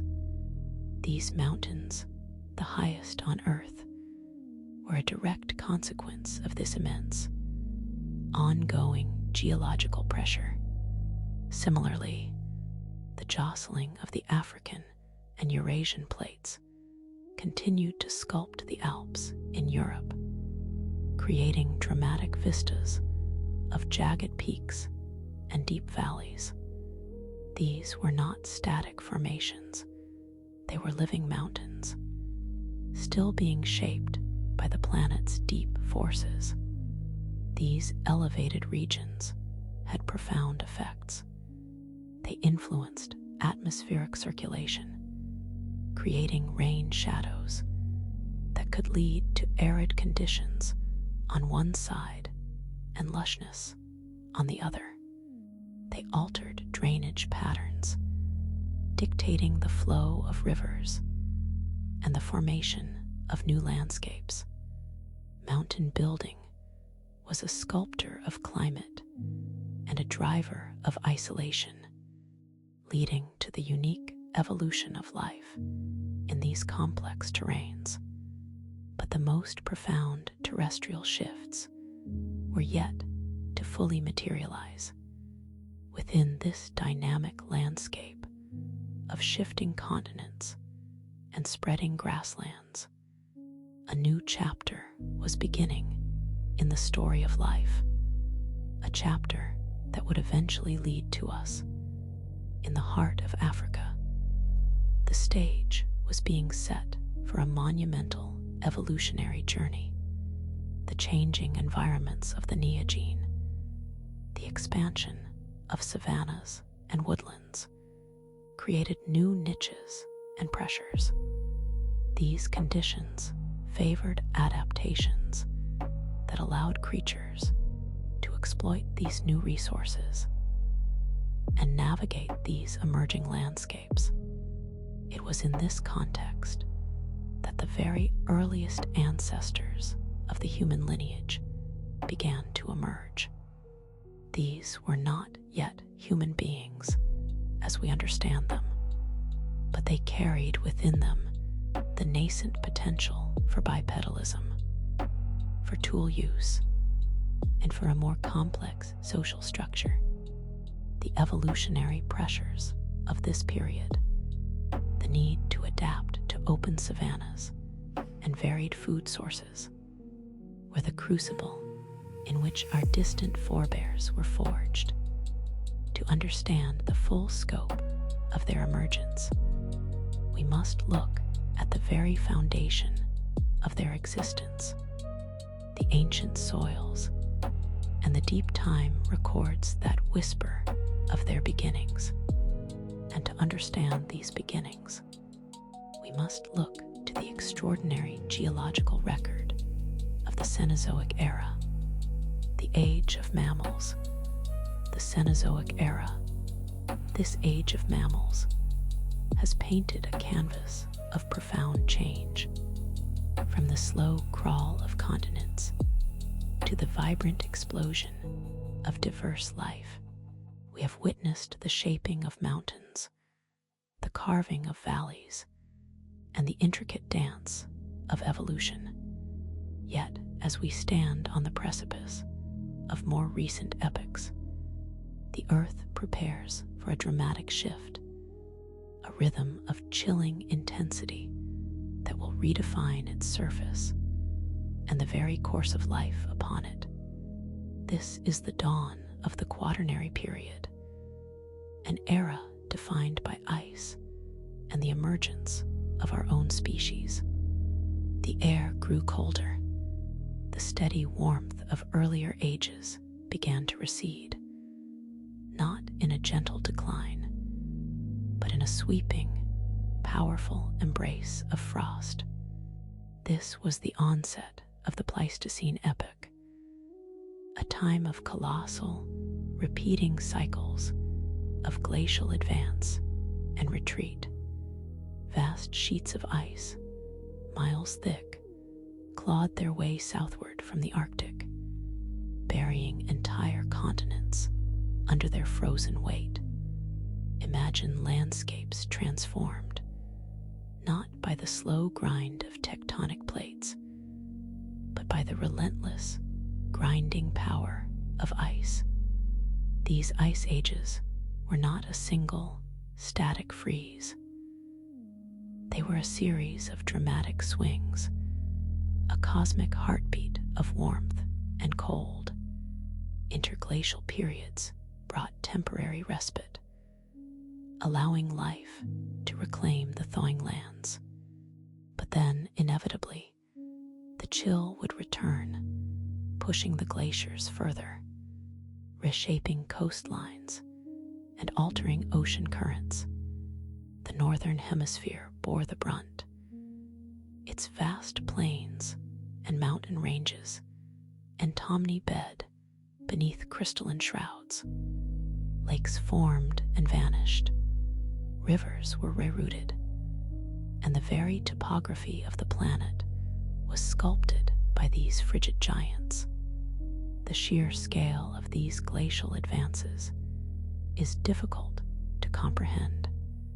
They extended across North America, Europe, and Asia, leaving behind a legacy of sculpted valleys, moraines like giant scars, and vast deposits of rock and sediment. This constant push and pull of ice created a dynamic, challenging environment. Life had to adapt or perish, developing new strategies for survival in a world that could be plunged into deep freeze with startling regularity. But beneath the ice, and in the warmer refuges between glaciations, life found ways to endure and to thrive in surprising abundance. The coming thaw would reveal a world teeming with astonishing creatures, the megafauna of the Ice Age. As the glaciers advanced and retreated, a menagerie of giants roamed the earth. These were the megafauna, creatures of immense size and remarkable adaptation, perfectly suited to the harsh conditions of the Pleistocene. Picture the landscape, not as it is today, but as a grand stage for these magnificent beasts. Woolly mammoths, their massive tusks curving majestically, grazed on tough tundra grasses. Their thick, shaggy coats protected them from the biting winds, and their sheer size was a defense against predators. Beside them, lumbering ground sloths, some as large as elephants, browsed on the sparse vegetation. Saber-toothed cats, with their impossibly long canine teeth, stalked through the ancient forests and grasslands, their powerful bodies built for ambush. Giant, short-faced bears, immense predators in their own right, added to the terrifying grandeur of this epoch. Even the insects and smaller creatures evolved to cope with the extreme temperatures, their lives dictated by the rhythm of the frozen world. These animals were not merely passive inhabitants. They were integral to the ecosystems they inhabited. Their grazing patterns influenced vegetation. Their migrations shaped the very landscape, and their presence created a complex web of predator and prey. But the reign of these titans was not to last. A new force was emerging, a force that would profoundly alter their destiny and the trajectory of life on Earth. And this force was, in a startling twist of cosmic irony, us. The dawn of Homo sapiens marks a pivotal moment in this grand, unfolding narrative. While the great Ice Age beasts roamed, a subtle but monumental transformation was occurring within the hominin lineage. In the cradle of Africa, the evolutionary pressures of changing environments pushed our ancestors down a unique path. This was not a sudden leap, but a slow, deliberate unfolding of potential.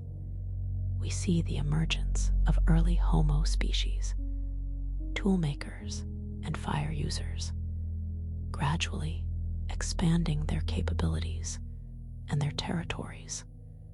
With each passing generation, the brain grew larger, the hands more dexterous, and the capacity for complex social interaction deepened. These were the stages, the building blocks, leading to the eventual. We look back now at the magnificent giants of the Ice Age, their bones now silent witnesses. But how do we truly know these stories of epics, long past the reign of ice and megafauna? It is a question that pierces the veil of time, a quest to decipher the immense library of Earth itself. Our understanding is not conjured, but painstakingly excavated from the stony pages of our planet's history, revealed through the language of rocks and the whispers of fossils. This is the art of looking deep, of reading the immensity of time etched into the very fabric of the Earth. The Earth, in its slow, imperturbable turning, has laid down its story in strata, layers upon layers of compressed sediment, each stratum a silent testament to a moment, a season, an era. This is the principle of stratigraphy, the fundamental key to unlocking Earth's chronology. The rock layers are not haphazardly stacked. They are a chronological record. The deepest layers, by and large, represent the oldest periods, while those nearer the surface are younger. Imagine a vast, unread book, its pages pressed together by the weight of ages.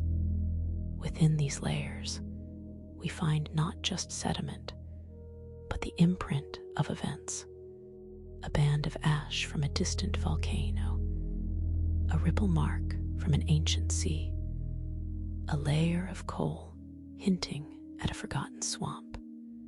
These are the chronological markers, the breadcrumbs left by time itself. Each change in rock type, each deposition of material, tells a part of the story of what was happening on the surface or beneath the waves when that layer was formed. It is a slow, deliberate unveiling where the absence of one layer can be as significant as the presence of another, hinting at periods of erosion or uplift. But the layers beneath tell stranger stories. For not all sediment becomes rock, and not all time is perfectly recorded. Gaps exist, vast epochs missing from the narrative, leaving us to infer the events that transpired in those silent chasms of time. These are the unconformities, the breaks in the geological record, where erosion has swept away pages of the Earth's diary, leaving us to ponder what wonders or horrors might have been inscribed there, and to understand what truly happened in those lost moments. We must look to the life that was preserved within them, within these sedimentary layers. The most profound revelations lie not in the rock itself, but in the forms entombed within it. Fossils. These are the ghosts of ancient life, preserved by a remarkable confluence of geological circumstances. A creature dies, its remains fall to the seafloor, are buried by sediment, and over eons, the organic material is replaced by minerals, transforming bone and shell into stone. It is a process of petrification, a slow geological alchemy that captures the essence of life long extinguished. Fossils are more than just relics. They are windows into extinct ecosystems. The shape of a tooth tells us if an animal was a predator or a herbivore. The structure of a leaf reveals the climate and the plant life of a region millions of years ago. The discovery of marine fossils atop a mountain range, for instance, is irrefutable evidence that that landmass was once submerged beneath the sea. Each fossil is a clue, a piece of a vast, ancient puzzle, helping us reconstruct the biodiversity and environments of worlds we can only imagine. But the fossil record is not a complete tapestry. Many organisms, particularly those with soft bodies, decompose without a trace, leaving only the hardiest of shells or bones to endure the passage of time. The record is thus a biased one, favoring creatures of the sea and those that perished in mineral-rich environments.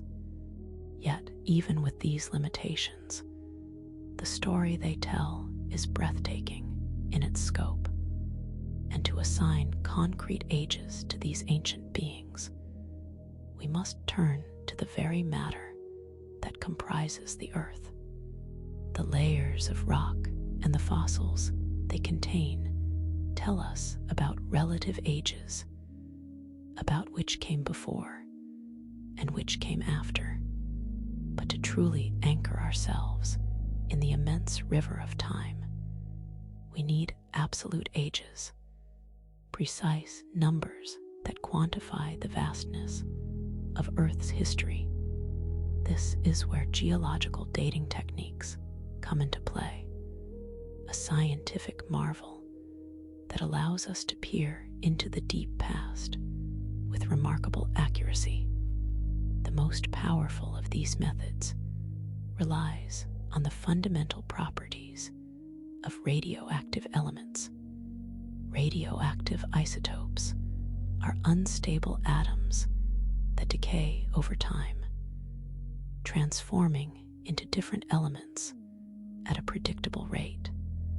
This decay occurs irrespective of external conditions, acting like an incredibly precise geological clock.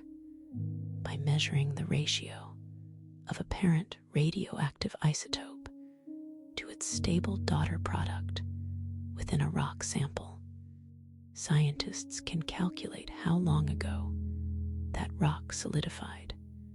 For example, the decay of uranium into lead or potassium into argon provides reliable dates for igneous rocks that were once molten lava or magma. This radiometric dating has revolutionized our understanding of Earth's age, pushing it back billions of years. It allows us to calibrate the fossil record, placing the earliest life forms, the age of dinosaurs, and the epochs of our own ancestors into a firm chronological framework. But this precise dating also reveals unexpected patterns, and sometimes the story an ancient climate tells can be more complex than the layers alone suggest. The Earth has not always been the planet we know.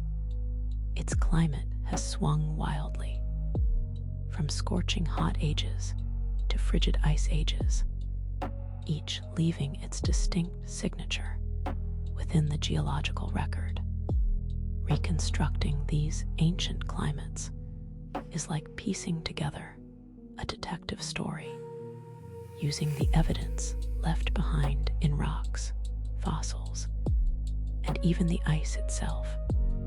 For instance, the presence of coal seams formed from ancient plant matter indicates a warm, humid climate with abundant vegetation, often suggesting tropical or subtropical conditions.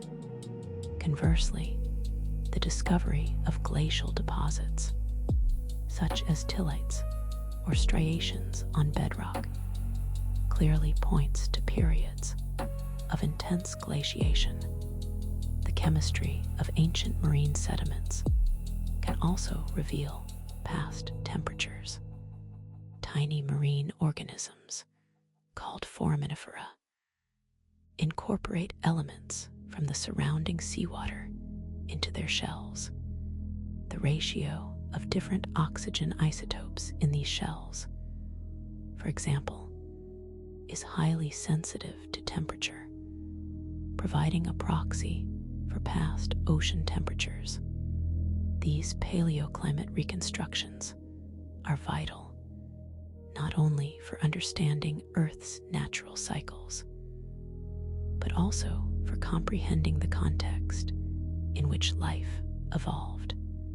The shifts in climate drove evolutionary change, forcing species to adapt, migrate, or perish. And as we delve deeper into these ancient climatic shifts, we begin to understand how profoundly the planet was shaped by these forces, leading us to a more profound question about the very forces that sculpted our world. We must now turn to the immense, slow-motion ballet of continents to understand the shifting tectonics that have forever altered Earth's face. We have traced the slow breathing of Earth, the great rock that emerged from dust and fire. We have seen continents drift, oceans bloom and fade, and climates swing from glacial frost to searing heat. But to truly grasp the story of our planet, we must lift our gaze beyond its weathered surface, beyond the thin blue veil of its atmosphere, and consider its place within the vast, silent theater of the cosmos. Our world, so solid and enduring to us, is but a tiny speck adrift in an ocean of stars, a fleeting moment in a timescale that dwarfs our comprehension.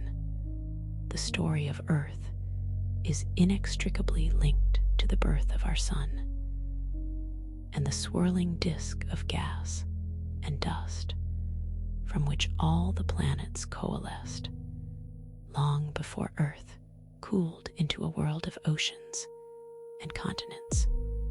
The solar nebula itself was a colossal cloud, perhaps 1,000 times larger than our entire solar system today. It was a turbulent place, a mix of hydrogen and helium left over from the Big Bang, seeded with heavier elements forged in the hearts of dying stars. Then something disturbed this cosmic calm. A nearby supernova, the violent death throes of an ancient star, sent shockwaves through the nebula. This shockwave compressed pockets of gas and dust, triggering a gravitational collapse. At the center of this collapsing cloud, denser and hotter, our sun began to ignite. As it spun, it flattened into a vast disk, its material obeying the insistent pull of gravity. Within this protoplanetary disk, dust grains collided, sticking together, growing larger and larger. These clumps became planetesimals, then protoplanets, gradually sweeping up the surrounding debris. Our own world, along with its siblings, took shape in this celestial crucible, each planet a unique testament to the complex choreography of cosmic forces. But even this grand beginning contains its own profound mysteries, especially when we consider the silent sentinel that accompanies our planet through the void. The moon, a pale disk against the velvet night, has always been a source of wonder and a silent witness to Earth's history. Its presence is not merely aesthetic. It profoundly shapes our planet, stabilizing our axial tilt, driving tides, and influencing everything from ocean currents to the rhythm of life itself. Yet its origin remains one of science's most compelling puzzles. For a long time, theories ranged from capture by Earth's gravity to formation, from a ring of debris cast off by a rapidly spinning Earth. But the evidence, particularly the remarkably similar isotopic composition of lunar rocks and Earth's mantle, pointed towards something far more dramatic. The leading hypothesis, known as the giant impact hypothesis, paints a picture of an unimaginably violent beginning. It proposes that early in Earth's history, a Mars-sized protoplanet, sometimes named Theia, collided with our nascent world. This colossal impact was not a mere glancing blow, but a cataclysm of unimaginable scale, vaporizing much of both bodies and flinging a vast cloud of molten rock and debris into orbit around Earth. Over time, this swirling ring of incandescent material coalesced, drawn together by gravity to form our moon. The sheer energy involved, the sheer scale of cosmic violence required to forge such a companion, continues to resonate with a deep, unsettling power. But the story of Earth's cosmic journey is not just one of internal formation and terrestrial neighbors. The universe beyond, with its cold, unblinking gaze, has also played a role. Impacts from space have scarred our planet, leaving behind undeniable evidence of its vulnerability, a constant reminder of our place in a dynamic and often dangerous cosmos. To understand these cosmic visitors is to understand another chapter in Earth's precarious existence. The craters that pockmark the moon's surface are a stark testament to a universe constantly in motion, a place where objects collide with devastating force. Earth, too, bears the scars of these celestial bombardments, though erosion, volcanism, and the relentless advance of life have smoothed away many of them. Yet the evidence persists. Deeply buried impact structures, altered rock formations, and rare meteorites found deep within ancient strata. These impacts were not merely geological events. They were cosmic agents that shaped the course of evolution itself.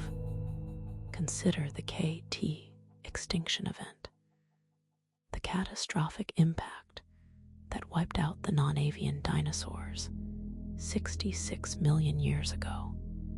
A massive asteroid, perhaps 10 kilometers across, struck what is now the Yucatan Peninsula, unleashing an energy equivalent to billions of atomic bombs. The immediate effects were apocalyptic, devastating earthquakes, giant tsunamis, and a global firestorm. But the long-term consequences were even more profound. The impact hurled vast amounts of dust and debris into the atmosphere, blocking sunlight for years, plunging the planet into a prolonged twilight. This global cooling and ecological collapse opened the door for the rise of mammals, ultimately paving the way for our own distant ancestors. Beyond extinction events, smaller but still significant impacts may have delivered crucial ingredients for life itself. Some scientists propose that comets and asteroids, rich in water and organic molecules, may have seeded early Earth, providing the very building blocks necessary for life to emerge from the primordial soup. The search for life beyond Earth, for any glimmer of biology on other worlds, is driven by this understanding that the universe is not just a stage for life to arise, but a source of its very components and a source of its potential demise. But even as we ponder these tangible cosmic influences, a far greater mystery lurks, unseen and unfelt, yet dominating the very fabric of the universe. We have spoken of the nebular dust, the impactors, the faint light of distant stars that guide our understanding of cosmic origins. Yet the universe we observe, the galaxies, the stars, the planets, constitutes only a tiny fraction of what is actually out there. The vast majority of the cosmos is composed of two enigmatic entities: dark matter and dark energy. Dark matter, invisible and intangible, does not interact with light, making it undetectable by conventional means. We know it exists only through its gravitational influence.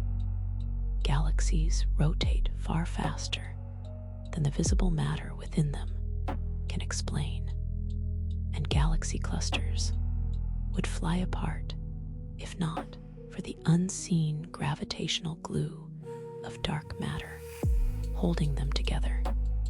It is estimated that dark matter makes up about 27% of the universe's total mass energy content.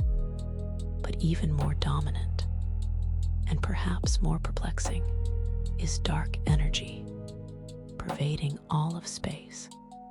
Dark energy is responsible for the accelerating expansion of the universe. For decades, astronomers believed that gravity would slow down the expansion that began with the Big Bang. Instead, observations have shown that galaxies are moving away from each other at an ever-increasing rate. Dark energy, with its mysterious repulsive force, is the driving engine behind this cosmic acceleration, accounting for roughly 68% of the universe.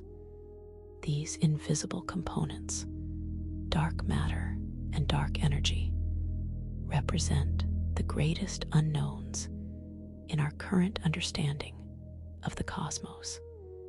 They hint at fundamental laws of physics that we have yet to uncover, at dimensions and forces beyond our current grasp. Understanding them is not just an academic pursuit. It is essential to understanding the ultimate fate of our universe, and by extension, the context in which Earth's own story unfolds. Our journey through Earth's past, from its fiery formation to its present vibrant existence, is a chapter within this grander cosmic narrative, a narrative still largely unwritten. To grasp the full scope of Earth's story, we must now consider the slow, deliberate sculptors of the planet's surface. We must turn our attention to the Earth's crust itself, to its fundamental building blocks, and to the forces that have raised mountains and carved canyons over unimaginable stretches of time. The sun, our life-giving star, is not an eternal constant. Its fiery heart burns with a finite supply of hydrogen fuel. In the grand ballet of stellar evolution, our sun is currently in its prime, a stable main sequence star. But this era is temporary. Over the next billion years, its luminosity will gradually increase, a slow warming that will eventually render Earth uninhabitable by current life forms. The oceans will boil away, the atmosphere will be stripped, and the very surface of the planet will bake. This slow brightening is a relentless tide, pulling Earth toward a future of desolation. But the sun's ultimate transformation is even more dramatic. When it exhausts its core hydrogen, it will swell into a red giant, engulfing Mercury and Venus, and likely scorching Earth to a molten cinder. This is not a sudden catastrophe, but an inevitable consequence of stellar physics, a slow motion drama playing out over cosmic timescales. Understanding this, the sun's own deep time journey, helps us frame the fragility and temporality of our own existence. As the sun's influence waxes and wanes across eons, the very ground beneath our feet continues its ancient dance. Continental drift, the slow, inexorable movement of tectonic plates, has shaped our planet for billions of years, and it is far from over. The continents we know today are ephemeral arrangements, transient formations in a ceaseless geological flux. The Atlantic Ocean, now a vast expanse, will likely narrow as the plates converge. New mountain ranges will rise. Older ones will be worn down to dust, and ocean basins will open and close. Geologists speculate about the formation of future supercontinents, vast landmasses where current continents merge once more. Whether it is Pangaea Ultima Amasia or some other configuration yet unimagined, these future configurations are written in the deep currents of the Earth's mantle. The land itself holds the memory of these cycles, of continents colliding and rifting apart, a testament to the planet's unending transformation, the fate of humanity, and indeed all complex life. Within these vast geological and astronomical cycles is a question that pushes the boundaries of our imagination. Will we transcend our terrestrial origins, spreading to the stars before our sun's ultimate demise? Will we adapt, evolve, or perhaps even cease to be? The geological record offers a stark reminder of extinction events that have wiped out dominant species, a humbling perspective on our own precarious existence. Perhaps intelligence is a fleeting spark, a brief bloom in the long history of life. Or perhaps, through our own ingenuity, we will find ways to endure, to adapt to a changing Earth, or to carry our consciousness to other worlds. The possibilities are as numerous and varied as the stars themselves, each path a speculative thread in the grand tapestry of deep time. These vast cosmic cycles, the birth and death of stars, the ceaseless churning of continents, the rise and fall of species, all speak to a universe in perpetual motion. There is no ultimate stasis, no final resting place. Creation and destruction are intertwined, two sides of the same coin, playing out on scales that dwarf our comprehension. Our planet, our sun, even our galaxy are but temporary arrangements in this eternal cosmic dance. We are participants in a story far grander than our own, a narrative unfolding across billions of years and light years. While the specific forms may change, the fundamental processes of change, growth, and transformation will continue. The universe will continue its expansion. Its stars will be born and die, and new worlds will emerge from cosmic dust. The final whispers of existence are not always endings, but often the quiet hum of ongoing processes, of the universe continuing its slow, magnificent evolution. And to truly grasp the scope of this ongoing cosmic narrative, we must contemplate the ultimate, unwritten future that still awaits. Make sure to subscribe for more videos and hit that notification bell so you never miss a new video. We'll see you in the next one.